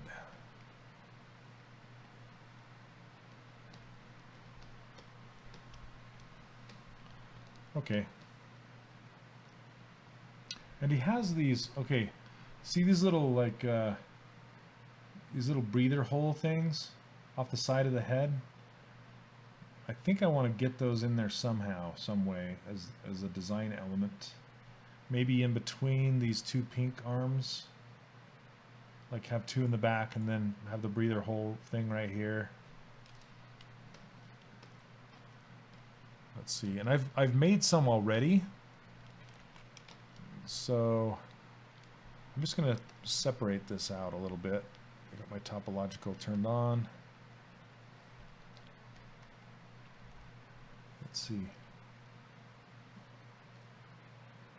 Oh yeah, Control Z. Yeah. Select delete. What is that? Just like you're out. You're out, dumb arm that I hate.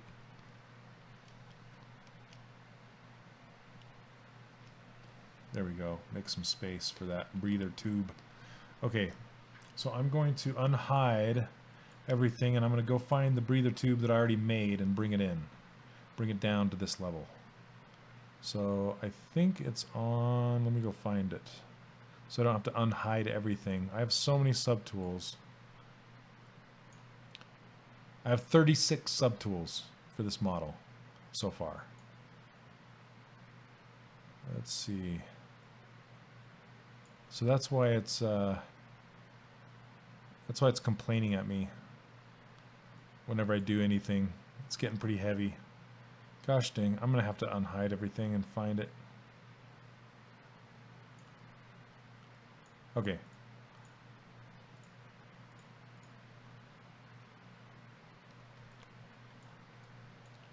On the sword. Oh, they're just right there on the sword. Okay.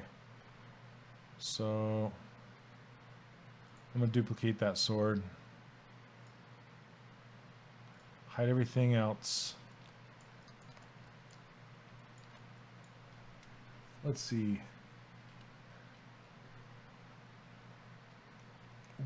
Where's my knife in that spot that I messed it up? Yep. Whoosh. You're out.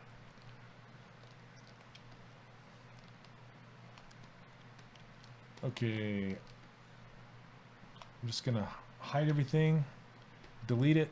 Now I have breather holes that I can use for my guy down here. And I usually like to put similar subtools together. So I'm moving it down the list by hitting this down arrow. Then I will I'll combine it in with this guy. So merge down. Where'd it go? What?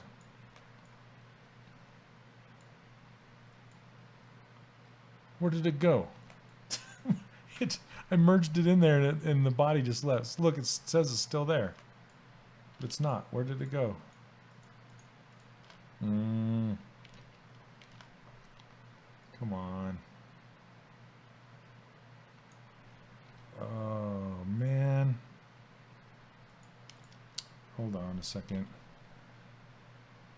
ZBrush, sometimes you kill me. You kill me, ZBrush. Okay.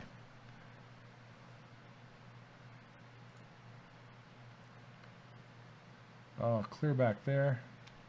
Dang it. All right.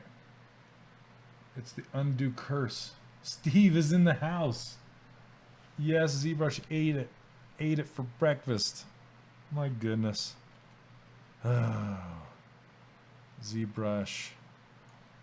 All right, well, you know what I'm going to do? I'm going to start from here. That makes me mad. ZBrush. Yeah. Try frame. Yeah, it's not. It's just not there. Oh. All right, who's that? Rob. Holy crap, Rob. Rob to the rescue. Thank you, Rob. I'm so dumb. I was zoomed in here and I'm thinking it's not there, right? And it's down here. Okay, sometimes when you're streaming, your brain is like not all together. I'm sorry. Thank you, Rob. You're the guy that I owe a beer. More than once. Rob saved me more than once. Okay. All right. All right. Thank you, dude. You're the best. Thank you, Steve. Steve. Do you guys know Steve James? Steve, he does all those training videos on ZBrush Central. On ZBrush Central. A lot about ZBrush Core and stuff like that. You should go check out his stuff. Super cool. Yeah, thanks, Rob. You're awesome. Thanks for pointing out my stupidity. Maybe you should be better. Oh my gosh. There we go.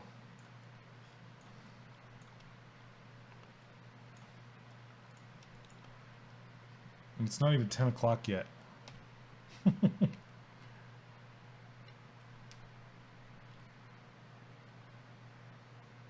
When you don't have a good concept drawing, yeah, concept is key. Key. Rob, you are. You're like the guy that always comes in and saves the day. Like the sidekick. When it looks like the real superhero's doing everything, it's actually all the sidekick that's doing it all. Like on Inspector Gadget, that girl. Not saying you're a girl, but like that girl, Penny, how she always does everything, and Inspector Gadget just kind of fumbles through it all. Yeah, I'm Inspector Gadget. Oh, I just fumble through it. Not that, this. There we go. Breather holes, all of a sudden.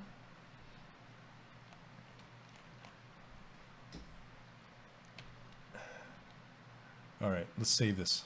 We're saving it. That's the thing, my hard drive's full.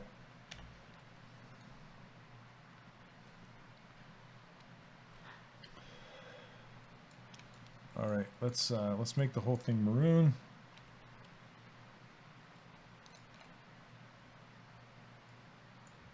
Okay, fill it.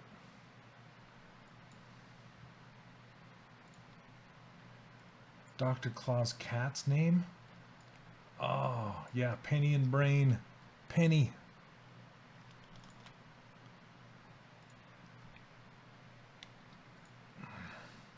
I'll get you, Gadget. Mad Cat. Is it Mad Cat? Of course Matt knows. Matt is an encyclopedia of 80s cartoons.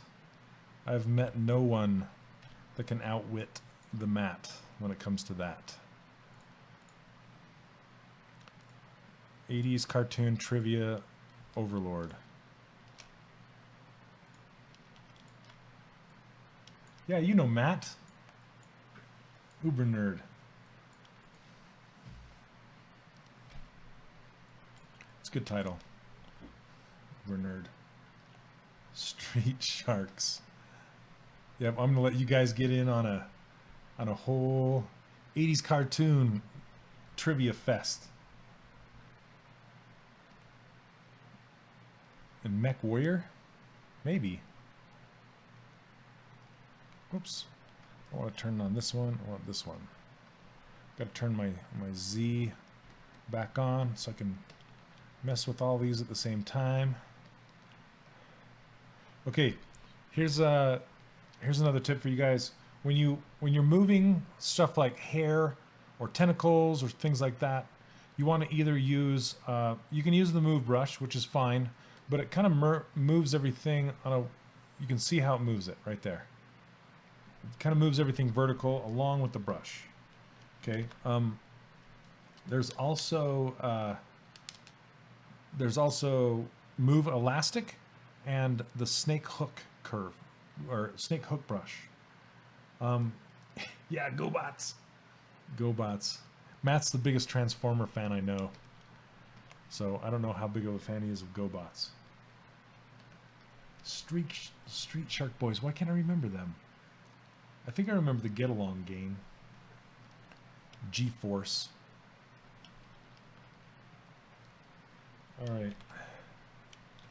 Sorry, Matt. I put you on the spot. Now all these guys are going to challenge you. Yes, and the Transpose alt for sure. But there's this Move Elastic brush is really, really good for posing hair and tentacles because they're almost the same thing. What you want to do is turn the intensity down and turn your brush size down because the spread, you can see the spread on these things is really weird. And I think my symmetry is messing with it because it's giving me some weird results. Look at that. Weird. Yeah, it's really strange. And now I'm making my computer scream at me. It's like, knock it off. Then there's the snake hook brush. It's BSH is the hotkeys for it, and it looks like that, snake hook brush. Usually people use it to pull out hair and tentacles from a flat surface or a curved surface.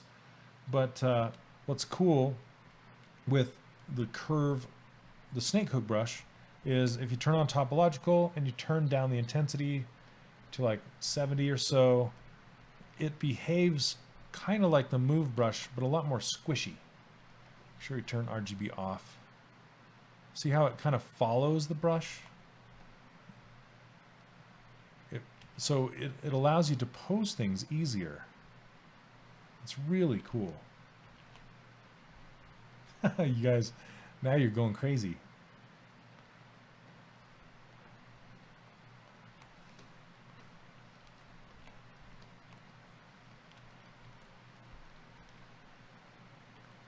Crazy, crazy. What's another one? Robotech. Oh man. Robotech. That was like one of the first anime-ish shows I was exposed to as a kid. So good.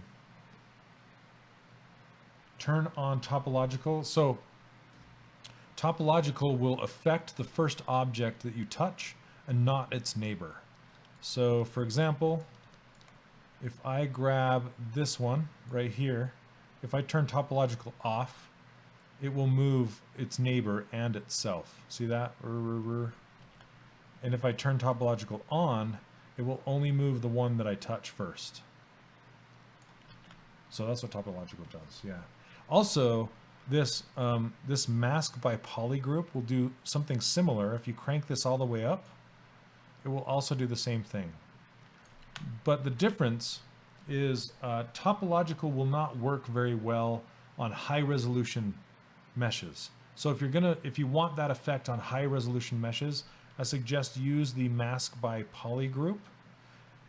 But I tend to use Topological masking more because it has a big blue button and I can see if it's on, I can see if it's off. Mask by Polygroups, it's kind of a slider with numbers down here, and I have to remember to slide it down, and it always stays on for every single brush. I have to turn it off and on. So I use that a lot less. So I hope that answered your question. Thundar the Barbarian. Oh man, I remember that show.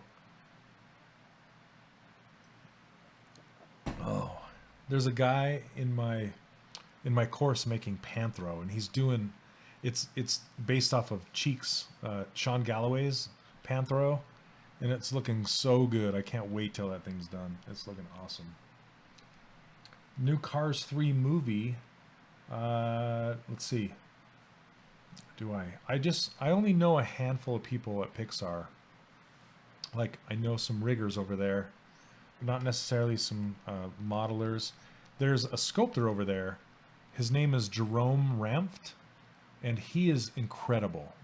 He's a traditional sculptor, and he makes all of their look dev sculpts out of clay.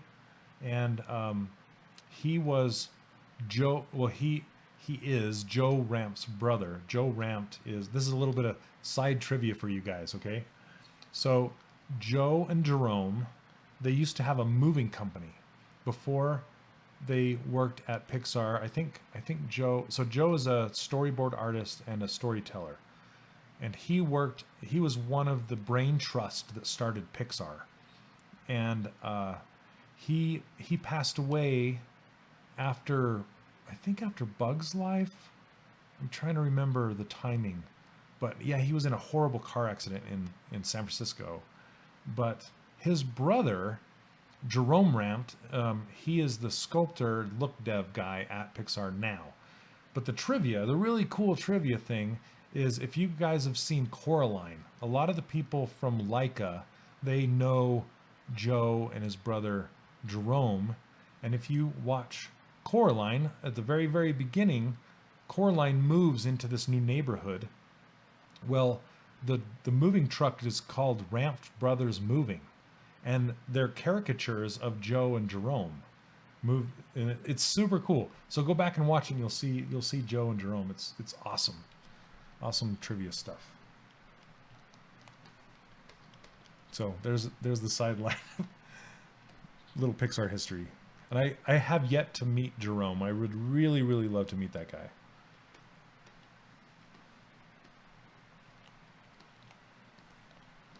Okay, so there's a question.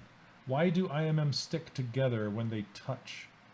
When you place them down, they only stick together on. They should only stick together on the. Well, are you talking about when you draw them out? Because they should only stick together across the symmetry line, but they always will originate wherever you start to draw them. Are you talking about like this? Why do they stick to that surface like that? Because that's just kind of how insert multi-meshes work. They start at the origin of where you first draw, and they go out on the surface normal, so the direction that surface is facing that you first touched, if that makes sense. If you don't want to do that and you want to make where is snap? Can you do it without snapping, or can you? Oh, okay. The same color. I think. Are you sure you're not talking about across the symmetry line, and then you go to move them like this, and they stick like that? Is that what you're talking about? Because that's a symmetry. That's because you cross the golden line of symmetry down the middle. So tell me if that's what you're talking about. So under stroke, I gotta try this. This is new. I'm learning something new. So is it modifiers? Where's it at? Curve function. I'm looking for snap. Do I just not see it?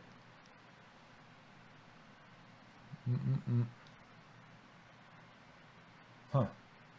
Tell me where that is. Yeah, just don't. Okay, if you want to stay safe, turn on your floor and don't cross the streams. Like, don't cross over the center line, or else they'll stick together. Or embrace it and just know that they're gonna stick together when you do that. You need to enable the curve to enable snap? I'm not sure. Yep, do not cross the streams. Curve, like curve snap for the insert multi-mesh brush? Does it work for that? Okay, I'm on insert multi-mesh. Let's see, stroke, curve. You have to be on curve mode, right? To snap it, to turn it off. That makes a curve, right? Anyway, I love curves. There. Now he's got a belt full of bullets. Okay, I'm turning the curve back off. And the floor back off. Okay. I want to see how this guy has more mouth area than the guy that I have. I'm going to move all those legs down and add some more mass down there.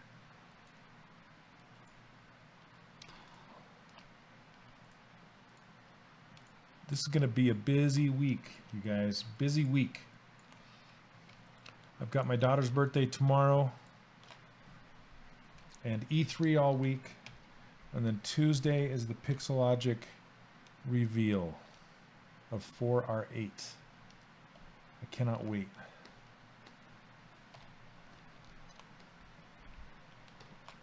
All right, I'm going to turn off Z symmetry now. I'm going to add some more mass using the inflate brush.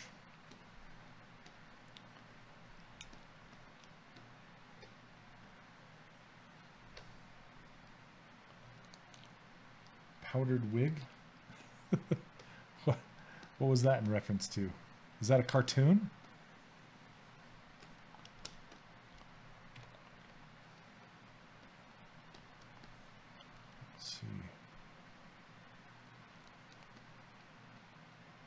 Oh, thank you. Yeah, she turns 10. My baby's turning 10. She's my youngest.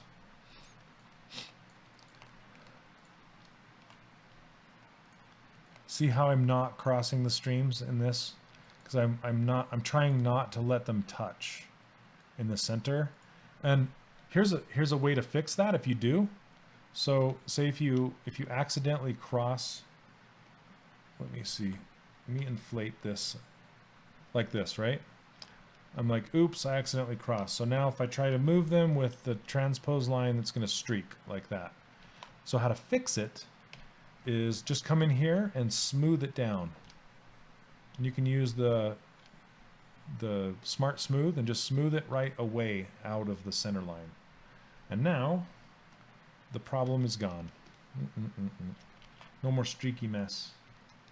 Oh, oh, I see the bullets. Yeah, the powdered wig bull, like the little curls. That'd be a good way to make it, huh?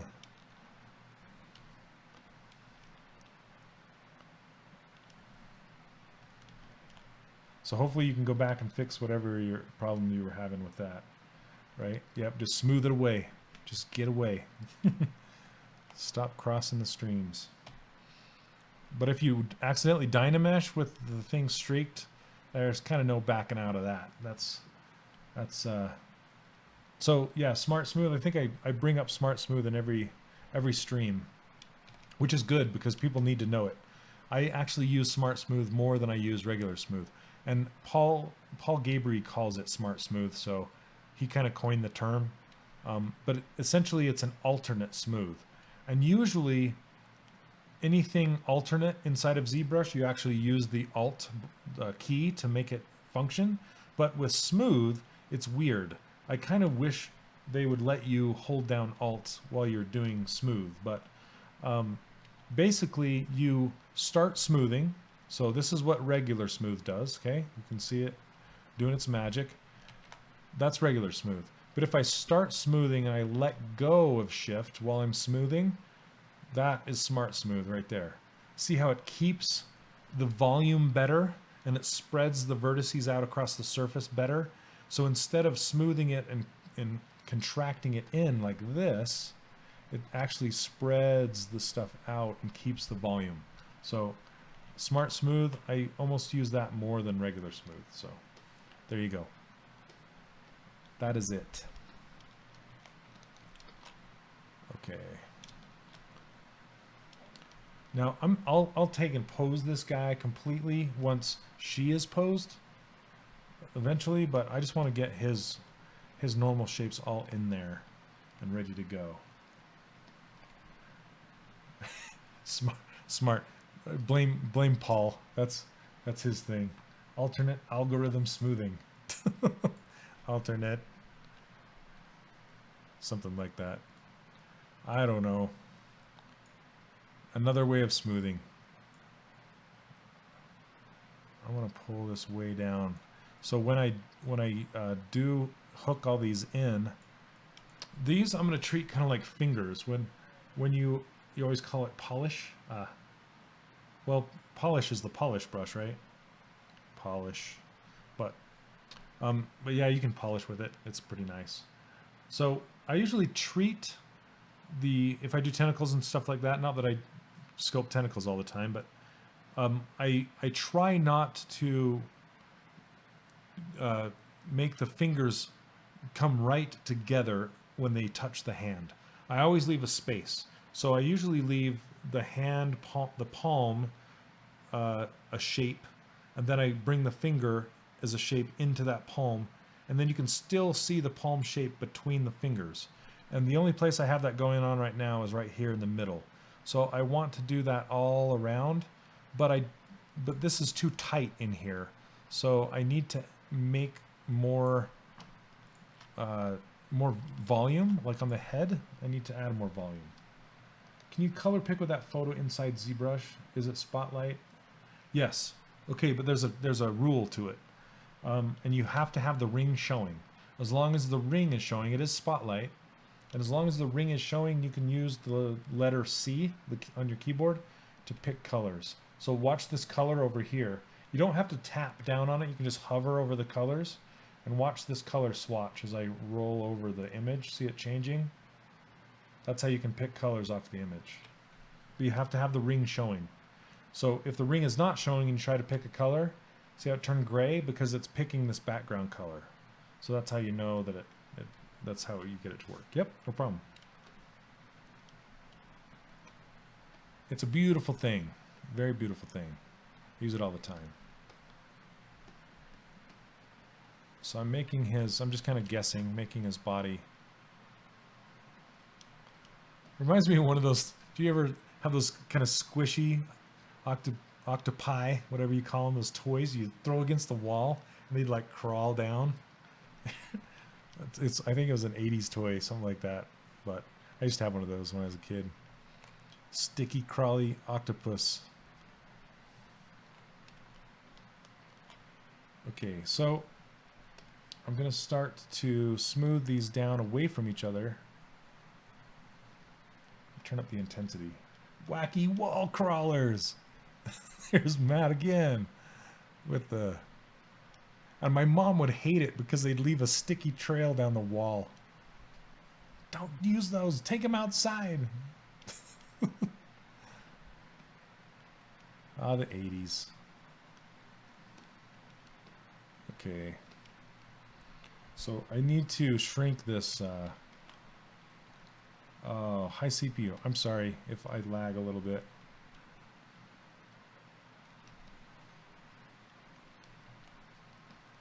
It's flashback night for sure. Wacky wall crawlers. The toy that leaves streaks down your walls.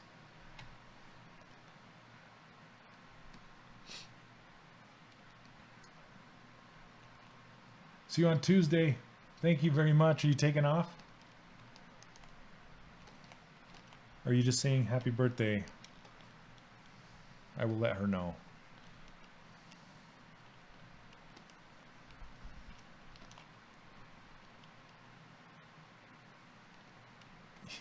Are you hitting with the silly putty? I have a story about silly putty.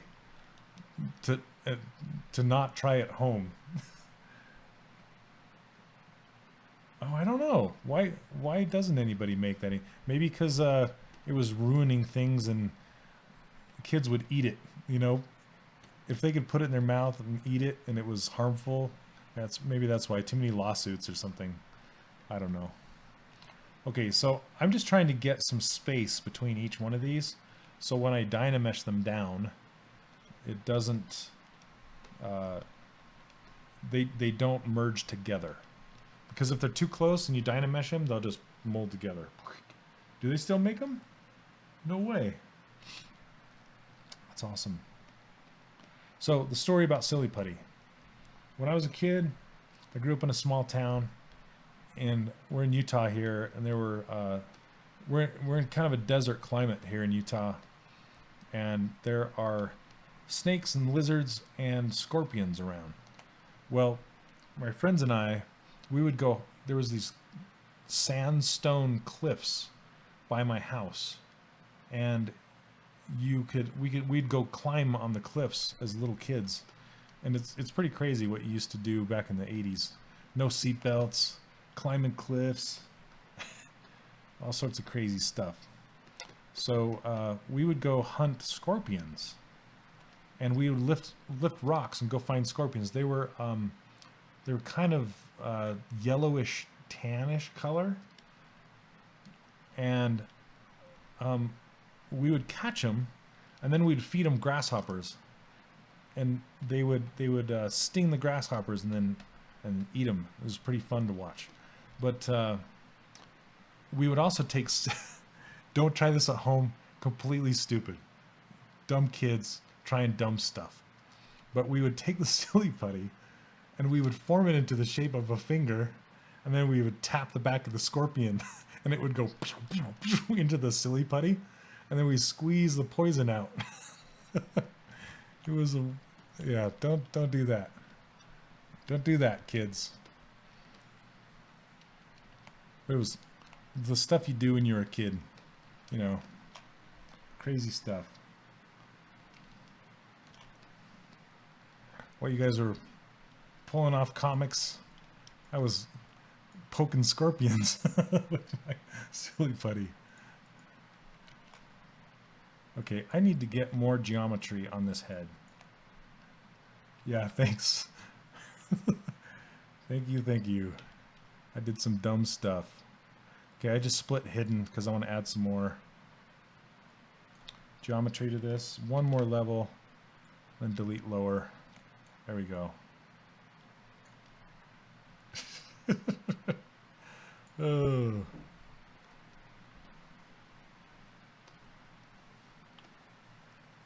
I'm surprised I'm still alive. I'm surprised. Some of the stuff I did. And kids these days, they try all that stuff on their computers in Minecraft. That's where they do their experimenting. We experimented on scorpions. They experiment on the computer, I suppose. I want to just put a hard edge on here, just for fun. All right. Now, I want to see how these legs lift up into the head at the very end. Right now, they're just kind of stopping really abruptly into the head, and I want to raise them all up. Oh, I would. Yes, I'm sure you could eat them, but why would you? I guess if there's nothing else around, I could see that. Okay, I'm going to mask this off. Let's see. Mask all these. Blend it out and then raise it up. Actually, I'm going to invert this and pull these down. That's better. Is that cool? There we go. Now he kind of has that transition into from his legs into his body.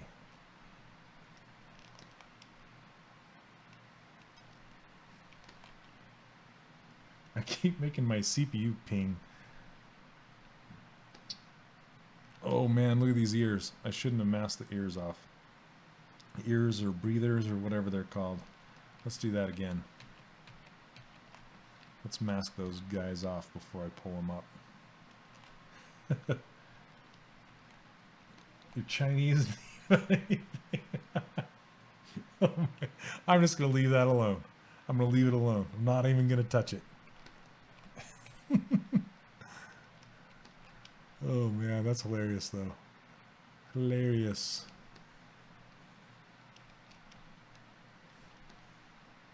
Does it taste like chicken? 2 hours, 11 minutes. Awesome.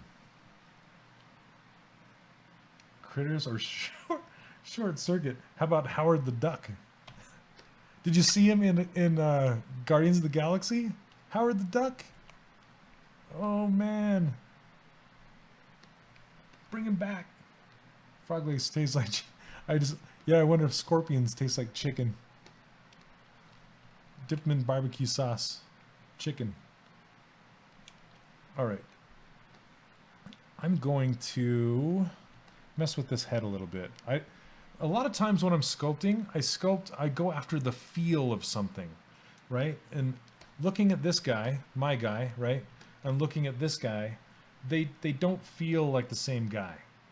And a lot of that has to do with the legs kind of blocking the silhouette, and you can't really see what's happening. But I can kind of see. Let me see if I can show you a shape here. And the shape goes like this. See that shape? And that shape isn't really the same as mine. Mine's more like this, right? So I need to push it in so it's more hourglass. So let's try and do that. See if we can get the feel better. Closer.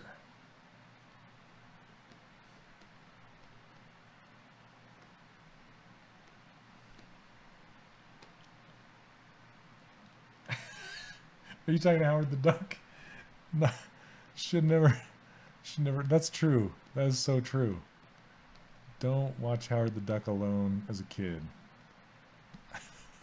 It'll scar your mind. Oh boy. Howard the Duck. I don't know how that movie ever got made. I don't know how a lot of the 80s movies got made. Right, this bulbous, more bulbous, like this right here. Yeah. And this round, it's kind of round. So we'll get that going. 4 legs, it's not a table? Fly, it's not an aircraft. That is hilarious. I've never heard that before. Oh my gosh.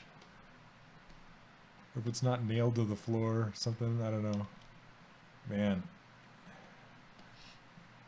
I have a low tolerance for stuff that's not, I don't know, typical food, I guess. There we go.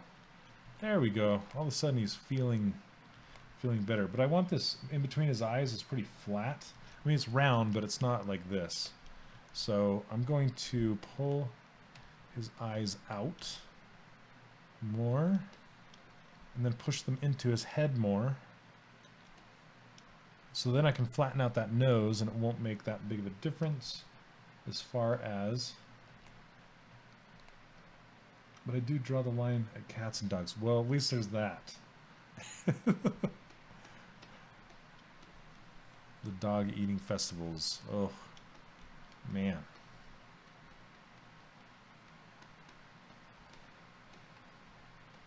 I heard they're making good direction as far as like not allowing that anymore, but I guess an animal's an animal, but it's harder when they're pets. Okay. Submarine. I guess you could if you tried, right? Okay. So, make a sandwich called a submarine. Okay, so this is something I want to show everybody in here, but my students in particular that are in here, because I notice a lot of times when you're blocking out your characters, you're not overlapping your objects enough. Like say your joint, you have a object, your lower arm and your upper arm, and then a lot of times my students will just stop the objects, just barely overlapping into each other. And you need to not be afraid to just overlap them big. So what we're gonna do is I'm gonna overlap the body into each tentacle more. I'm gonna turn on transparent so you can see it. And this will just help with the transition a lot. So I'm gonna make my brush smaller and just kind of start pulling each one up into each arm. And you can't really see it much, but it's going to start to create this nice transition between the legs. And it's just going to help a lot with the transition when it comes time to dynamesh these together.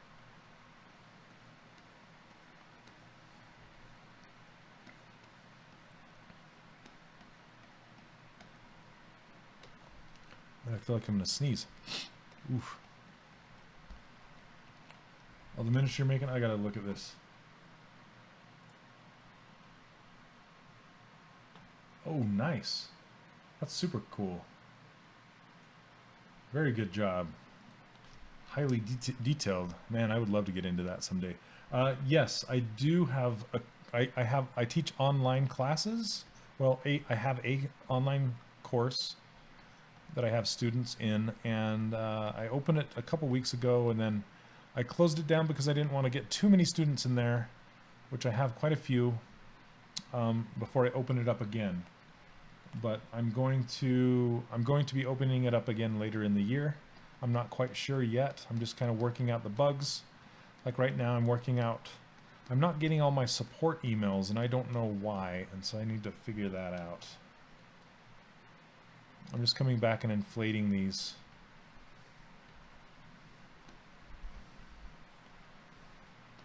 Look, let's see how cute he looks now. His little shorty squid legs.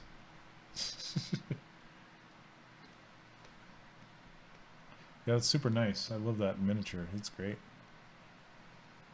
So what's the material that you use for that?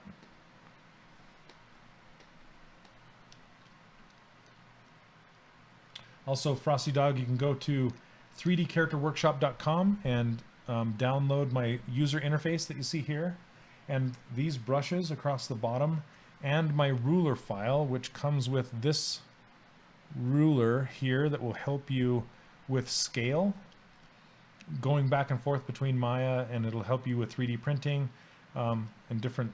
It'll just help you with some scale inside of ZBrush, and you can download that for free on my website. Like I said, 3dcharacterworkshop.com, and it will put you on my newsletter, and you will be notified when my class opens up again for enrollment. So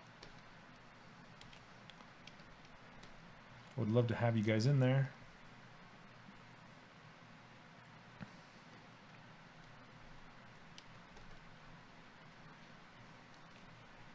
Okay, working on the hard part is the face. Using real. So what what is the real clay that you're using? What is that? Is it like a wax? Is it like a Sculpey, or is it monster clay? Oh, Sculpey firm. Bees putty. I don't even know what that stuff is. Milliput green stuff and a bit of Bondo is the, or so to use Bondo is like the armature? Is that how that works? Because it dries pretty hard.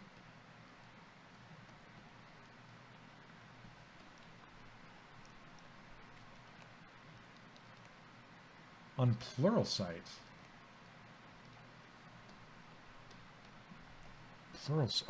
Yeah, 3D, what did it used to be called? Oh. What did Pluralsight used to be called?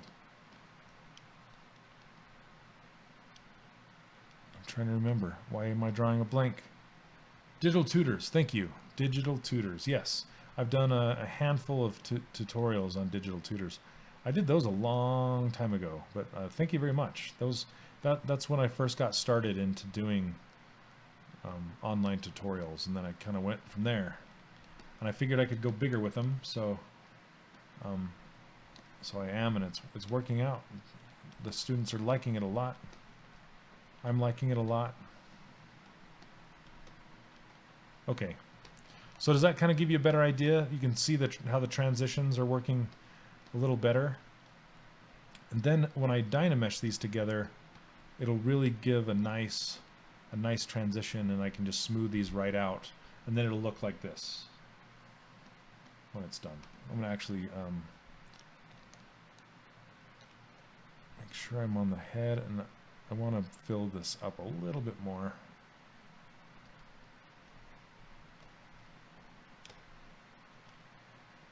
There we go.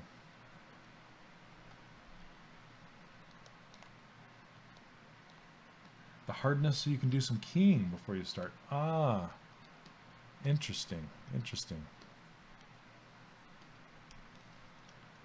So I'm a huge fan of a guy named Darren Marshall, and he is a traditional sculptor. I think he uses Chavant, like a red Chavant clay, and he builds his armatures out of wire. He works at a much larger scale. He helped us with a lot of Disney Infinity characters. He's when you said keying, it just reminded me of how he works. He likes to use these brass tubes, and they're square. So there's a male and a female brass tubing, and so one is like a square wire and one is a square tube, and they go together, and he'll key, like he'll cut the shoulders, the arms off at the shoulder, and then he'll put the male side on the arm side, and then the tube side on the body side, and then he'll allow it to come apart for shipping. So he builds it that way as he goes, and it's super cool. Yeah, awesome. But he said the brass tubing that he has, he could only find in a certain location, and they stopped manufacturing it, so he had to buy a whole bunch of it. So it's a pretty funny story, but yeah, that's really interesting to watch him work. And man, that stuff is not, it smells bad. Okay, somebody was asking me earlier how I would do these rings, like on the tentacles and stuff, and it's super easy, especially if I have geometry that looks like this. There are a couple ways. Oh, thanks, Jace. He's turning out okay. Looks okay. Not too bad. If I wanted to make this ring, what you could do is make sure you're on the legs, duplicate them, and then delete everything that is not the ring. So, if that makes sense. So I would come here and let's do, and I'm going to mirror it. So let's hide. I'm going to solo it. Hide this, hide this, hide this. That's probably about a good size. Invert that, delete hidden. And then use the, let's turn dynamic subdivision off. Use the ZModeler to extrude this out, and rings. They're not the best. I need to tweak them, but there you go. That's kind of what I would do with the hair. If the hair was Z-remeshed low enough and I actually had loops that I could hide and show, that's a really super fast, easy way to make rings around objects. So let's I'm gonna eyedrop some of this purple color from his head and come in here and, well, let's do the purple first. Let's see. I'm going to subdivide these legs down. I like to add color in here just to make them look a little better. Even though I haven't Dynameshed this yet, I'm just going to add some of this color to give it more variation, because it always looks cooler when it's colored. Thanks, Marshall. Add some on the top of his head. You kind of want to fake some of that ambient occlusion and around the bottom here. This is something that's kind of hard to do with traditional as well, is just quickly color it. Because another reason I like to color my stuff right away, there's a lot of modelers that will just stay gray all the way till the end, which is fantastic for surface quality and shapes and volumes and things like that. But I like to add my colors in quite early because I can always hide the colors to fix my proportions and silhouette and things like that. But colors will also help me with measurements, like measuring things, because I can put a tattoo in here and I can kind of work out the thickness and things like that. And if it's not working, then I can instantly see that, hey, my arm's not long enough, or it's too short, or it doesn't have enough volume, or, you know, different things like that. And I can also test out just different things. Like, instead of coming in here with these chaps like I did earlier today, I could just paint them in where they're gonna be, and it will kind of tell me measurements of where they could possibly go later. So it's just kind of a thing I like to do. And just, it's up to you, you know, whenever you want to put color in, because a lot of people ask me, like, when do you poly paint it?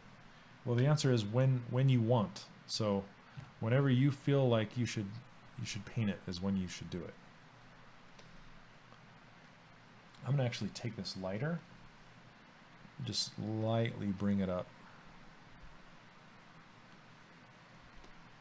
There we go.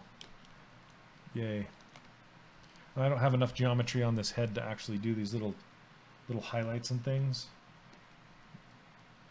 but I just wanted to get this going a little bit. I can put a highlight on the tops of these.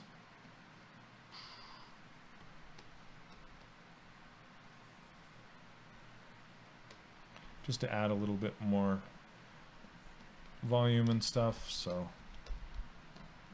let's give him some, I'm going to model in some some slit pupils just for fun. And I'll just do a really low resolution sphere.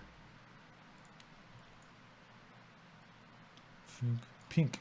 So it will, when you do an insert multi-mesh, it's going to make it whatever color you currently have selected. So I'm going to do like a dark gray for now. Then I'll make it black later.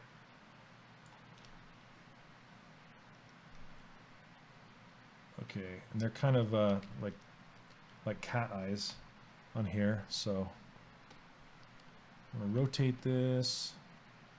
Whoops.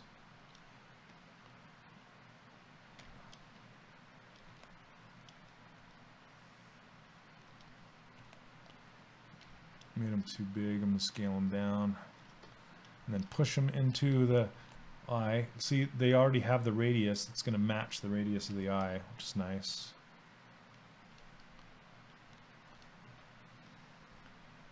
Cheat. I cheat all the time.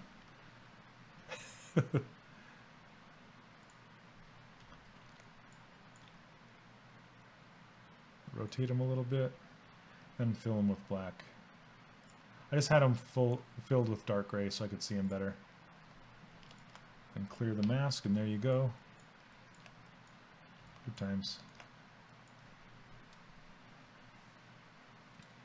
That's what happens when I... Steven Stallberg.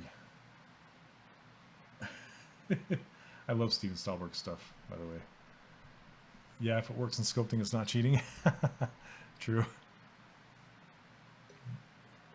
All right. Steven Stallberg. I love his paintings. I'll make his head peak just a little bit more in the back.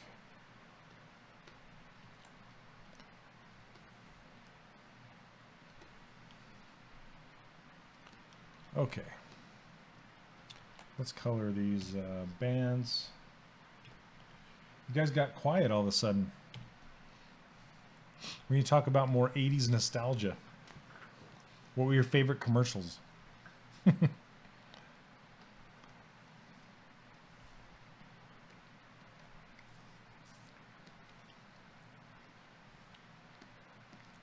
'80s commercials were the best.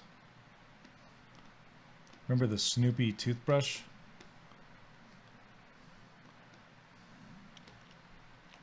Oh, Bethesda's going on, huh? What have they got going? What are they talking about? Tell me it's the new Skyrim. Tell me it's the new Skyrim.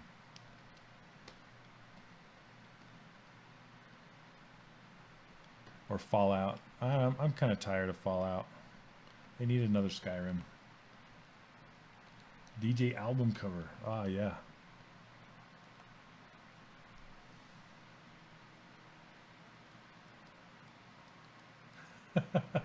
Oh, jeez. Fallout 5?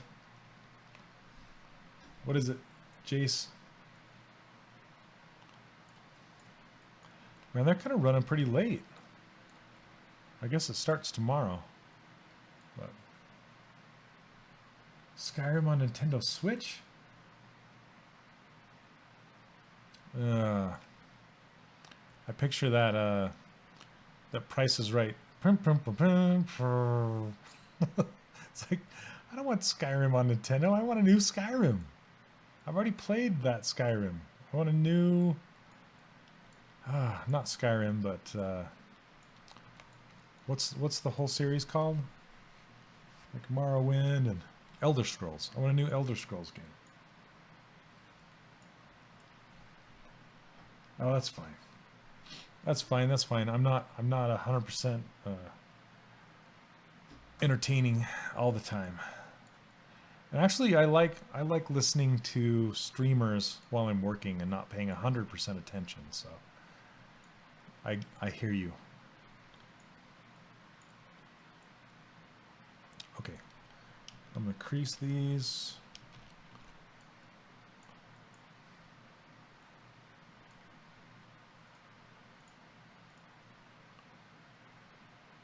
Crease polygroups, turn on dynamic. Yeah, Morrowind's out. I'm just saying, I was trying to think of Elder Scrolls, the overall series name. It's like Elder Scrolls Morrowind, Elder Scrolls Oblivion, Elder Scrolls Skyrim. Space Skyrim. Skyrim in space. Okay. I think I'm done with this guy for now. Then I'll pose him. I'll pose him for real later.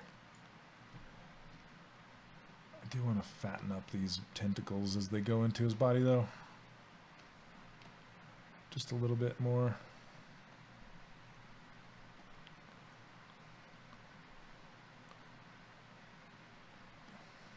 There we go. But not too close. A little close, not too close.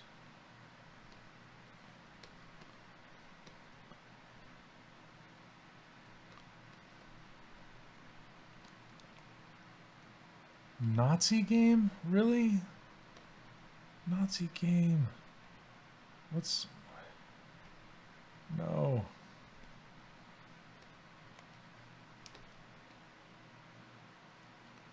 Okay. High CPU. Dang it. What do you guys think of that? Is that alright? Look, turned out okay for a minute. Save as. Savey save. Didn't really hold the interest. Didn't they already do that like 50,000 times? Like the very, very first-person shooter game ever, called Wolfenstein. What, we've done that, okay? We've done that, Bethesda. It's time to do something new.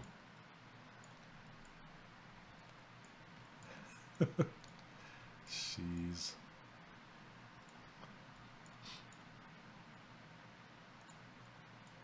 Pull this back a little bit. There we go. Yeah. Donkey Kong in the arcade, like the real arcade. I'm talking about the first-person shooter, the very first PC first-person shooter. I think there was one before Wolfenstein, but Wolfenstein was pretty much the first one, and it was a Nazi game. Let's go shoot the Nazis, you know. And then let's do one, says Bethesda. ColecoVision. Yep, Doom was after that. Doom was pretty much made after Wolfenstein. Let's see. Let's unhide all this stuff and see where we're at. She's stepping on him.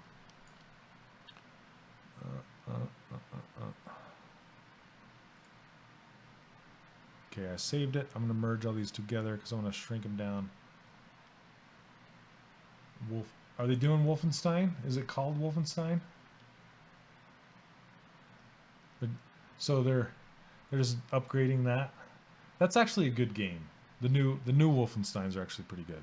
I thought you were saying like a new Nazi game. If it's different. Okay, merging it down. This is always scary. Okay. Because he's way too big compared to her. So if I merge them all together, I can shrink him down.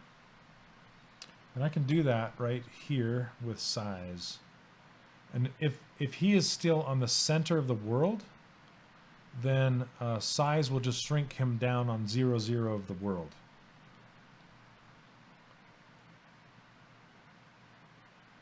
So he's quite small compared to her feet.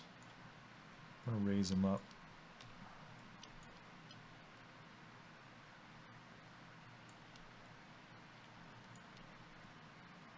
The new Colossus. They just did a wolf a few years ago. They did. Look, now he's all hiding in there. He's like, hey. Hey, lady. Size.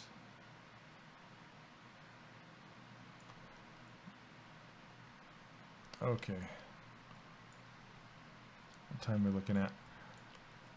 Okay, we got about 15 minutes. I'm going to save this one more time. Are there any questions that you guys have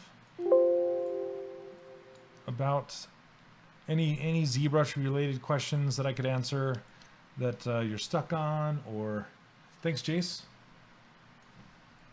Here, I'll pop him to the side really quick so you can see what he looks like. Turn off symmetry and just kind of move him over here. Well, probably needs more mass in the back. I'm going to add more mass right here. Probably even give him one of those like octopus kind of back of the head things, you know? Do I use the Matchmaker brush? I sure do, on occasion. And when I use the Matchmaker brush is when I need to, it's usually when I'm making a base, like for Infinity, we had some items that were round, and what we would do, like a round base, and that had some designs in the top of the surface. And what we would do with that is we would make a surface, like a round surface, and then we'd make the design all flat. Like say a baseball, for example. We had a baseball, and you could do the stitching of the ball on a flat surface, right? Then you could put a sphere underneath that flat surface, and then you could use the Matchmaker brush to paint that stitching down, and it would wrap around that baseball. It wouldn't wrap around the whole baseball, just from the plane of the camera down around it, if that makes sense. It's a little too involved for me to demo right now, but we have used it and it works pretty well, and it will usually match the surface, and it'll just be a little bit off the surface, not just very slightly, and it, especially if you turn down your Z intensity, but it works really nice for that. Let's see. Are there certain how-to books you recommend for art or drawing? So it depends on what you mean by art or drawing. There are several, and one of the best, I'll tell you right now, and it's going out of print, and it kills me. I hope they put it back in print. But it's Grizz and Norm's 100 Tuesday Tips. Grizz and Norm they work at Disney, and it's Griselda and Norman, and it's super hard to find. They're at CTN every single year. I'm going to ask them this year. They've been there 2 years in a row, and they've had that book out. I don't know if they're working on a new book or a new rendition of it, but they've stopped the print on it. So, which I'm pretty disappointed, because I've been telling my students about it because it's fantastic. And it gives you all of these tips and tricks. So if you can't find the book, just look for Grizz and Norm on Pinterest, and you'll see most of the pages out of that book. You'll find them. So, yeah, like Grizz and Norman. Yep, Griselda and Norman, but Grizz and Norm 100 Tuesday Tips. Fantastic, fantastic. It gives you all sorts of really great tips that go over drawing, and that will translate into sculpting and animation, all sorts of stuff. So that's probably my favorite tips and tricks book. It's great.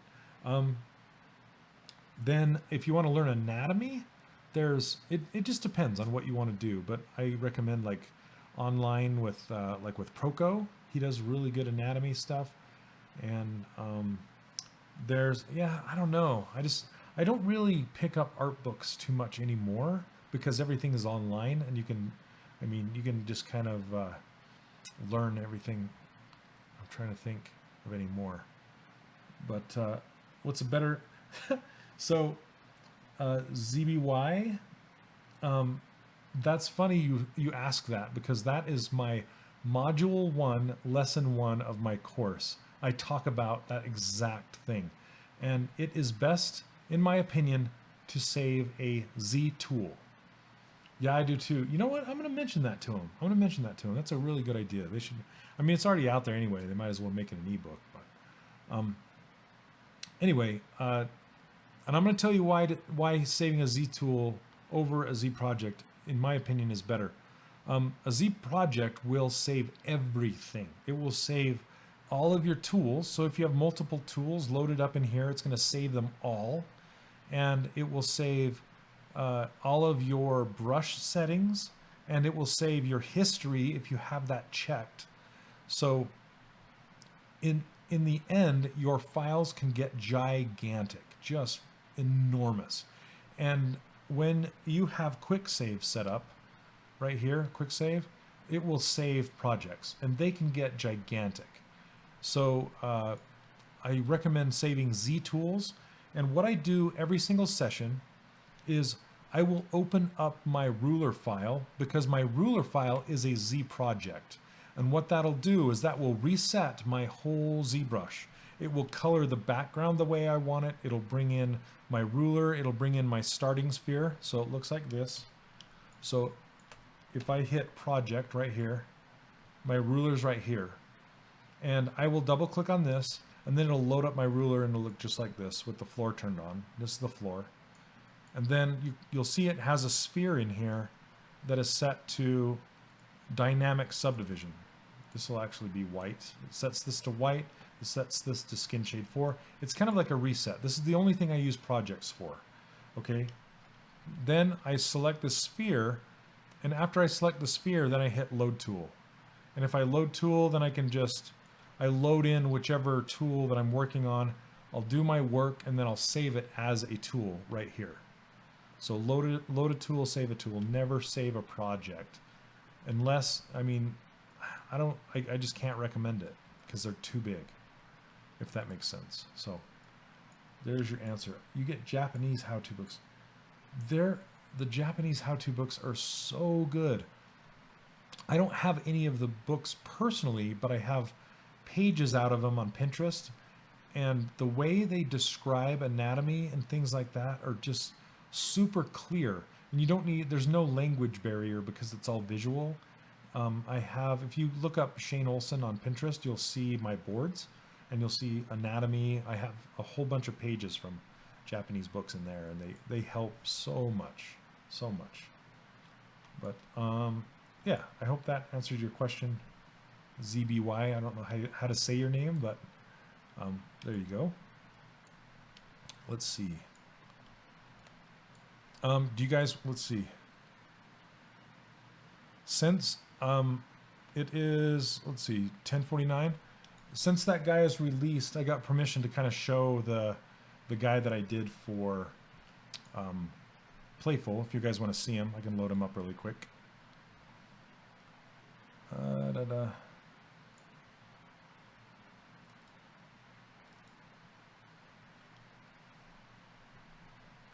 Japanese ZBrush books. Yeah, you'll just get lost right there. Oh, thanks, Rob. So, do you want to learn how to draw them or sculpt them? What are you after? Oh, T Marshall. Okay. It's 1 in the morning. Yeah, it's getting late. It's getting late. Let's see. Date modified.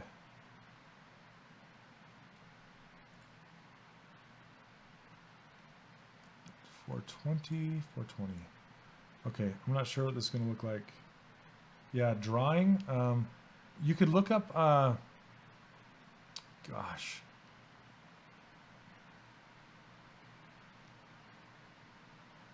There's so many. Here we go. So it's probably going to lag like crazy.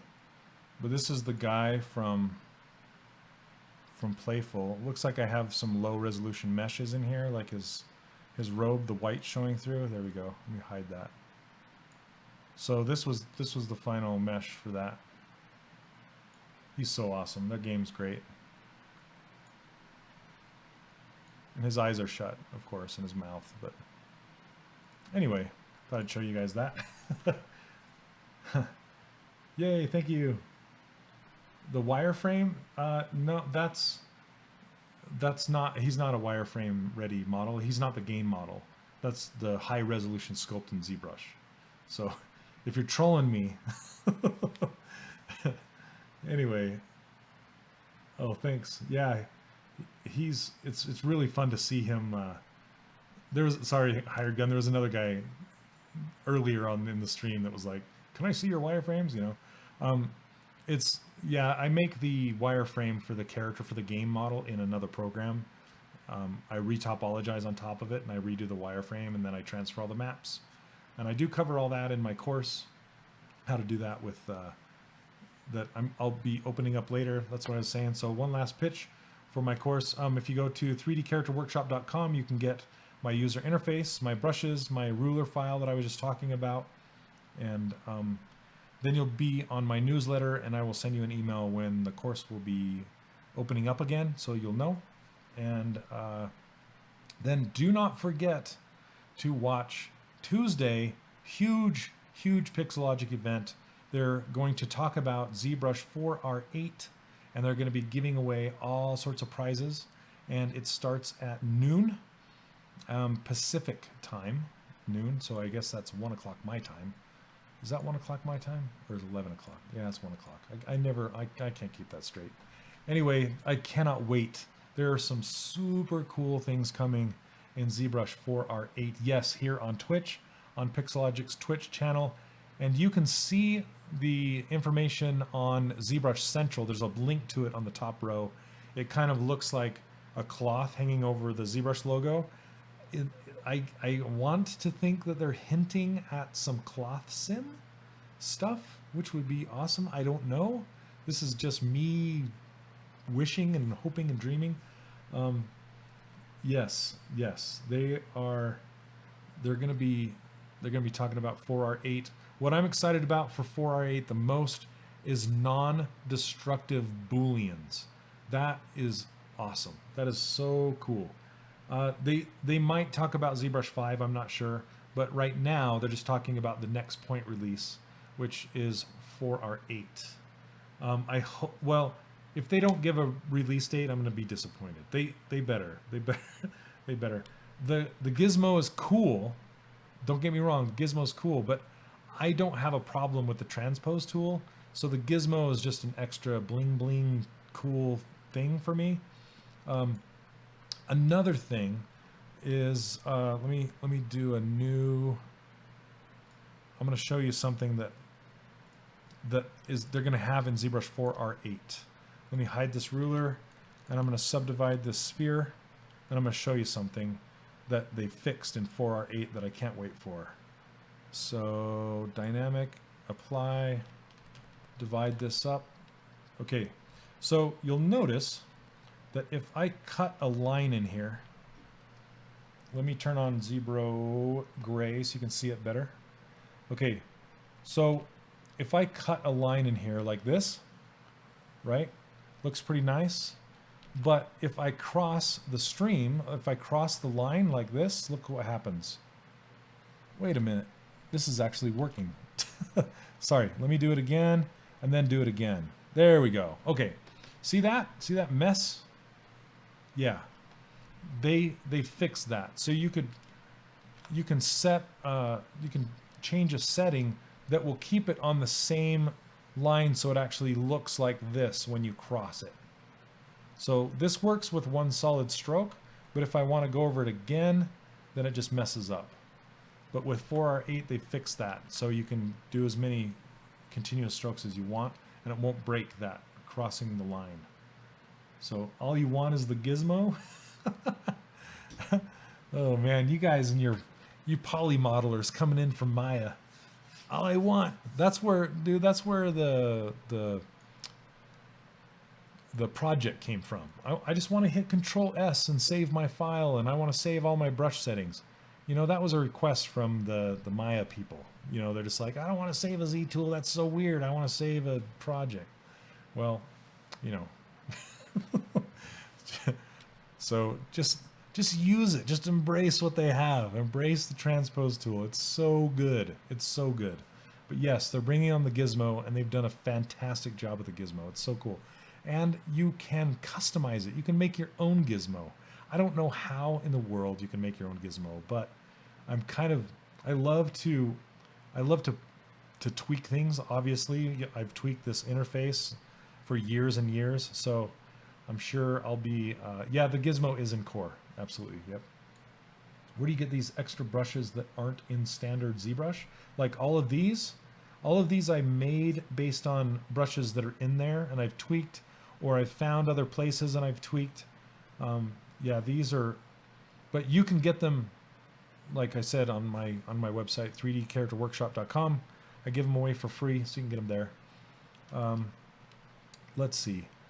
What else was going to... Oh, that's another thing, is you can make a brush out of a physical object inside the ZBrush 4R8. So like you could sculpt something, like say I want a wedge that has an undercut, or I want something that's going to cut it out, that's going to leave a very nice crisp wedge along the surface. Right now, when I run a pinch along here, come on, it's slow, pinch. Oh, I'm lagging like crazy. Why am I lagging? I don't know what's going on. It's lagging. My machine, my poor machine. Yes, that's what I'm talking about, the 3D alphas. So you can make a brush out of an object with a 3D alpha. So you turn the object into an alpha, and you can actually make a sculpted shape that will make a wedge or a cut, or, you know, it's kind of like those traditional sculpting tools, if you've seen those, that it has a wooden handle, but it has a rubber tip, and the rubber tip is shaped like a chisel. You could actually like sculpt that chisel shape in ZBrush, and then make that chisel shape into a brush that you can physically push into the clay, so it works just like a sculpting tool. I'm really excited to play with that and see how it works. So yes, I have one on the way. My machine is ordered. It's being built right now. It's a monster. So I'm super excited. I invested in it, so hopefully it'll last me another, like the machine I have right now has lasted me 6 years. That's quite long in computer years. So I'm getting one built, and it's coming. I can't wait. So hopefully next week when I stream, I'll be on a new system, and it'll be awesome. So no, I'm not in 4R8 right now. I'm not. They're gonna talk about it on Tuesday. I'm just kind of, these are some of the things they revealed at the ZBrush Summit last year that are coming, and I'm sure there's going to be a whole lot more that they haven't talked about that's going to be in the release. They usually just, the point releases for ZBrush are just like dropping bombs. It's like, boom, look at this, look at this. I mean, do you remember nano meshes and Z-Remesh and Dynamite? All that stuff came in these point releases for free. It's just crazy. So yep, Swifty, it's not Apple. It's not Apple.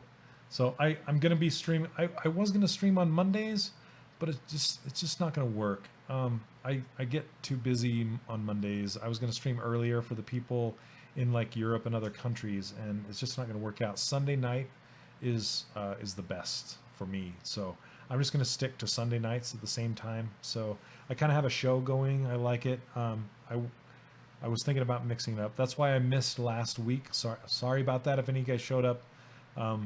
Yeah, and then we kind of got miscommunication with Pixelogic, and the time got messed up, and yeah, it was just kind of a mess. But I'll just be on every Sunday. Just what the schedule's correct now. So next Sunday I'll be talking about ZBrush Core, and I'm sure I'll talk about 4R8 a little bit, and yeah, like all that kind of stuff. So yeah, thanks Squid. I'm glad. So yep, Sunday nights with Shane. It's my Bob Ross show. Thank you for welcoming me into your home. Monday in New Zealand already. I guess I am. In some countries, I'm already in Monday. Well, all right, guys. Well, that is it for tonight. Thank you very much for watching. I had a great time. And thank you, Pixelogic, for having me. And be there Tuesday, noon Pacific time. It's going to be awesome. I'll see you all there. And let me see if I can turn this off. I had troubles last night turning this off. It would stay on. So, all right. Anyway, have a good night, everybody. Take care. Have a good week. See you, Jace. See you, Matthew. Good night, everybody. Steve, if you're still here. Hired Gun, Blands, all the cool people. It's like Romper Stomper, Bumper Boom. All right. Good night. See ya.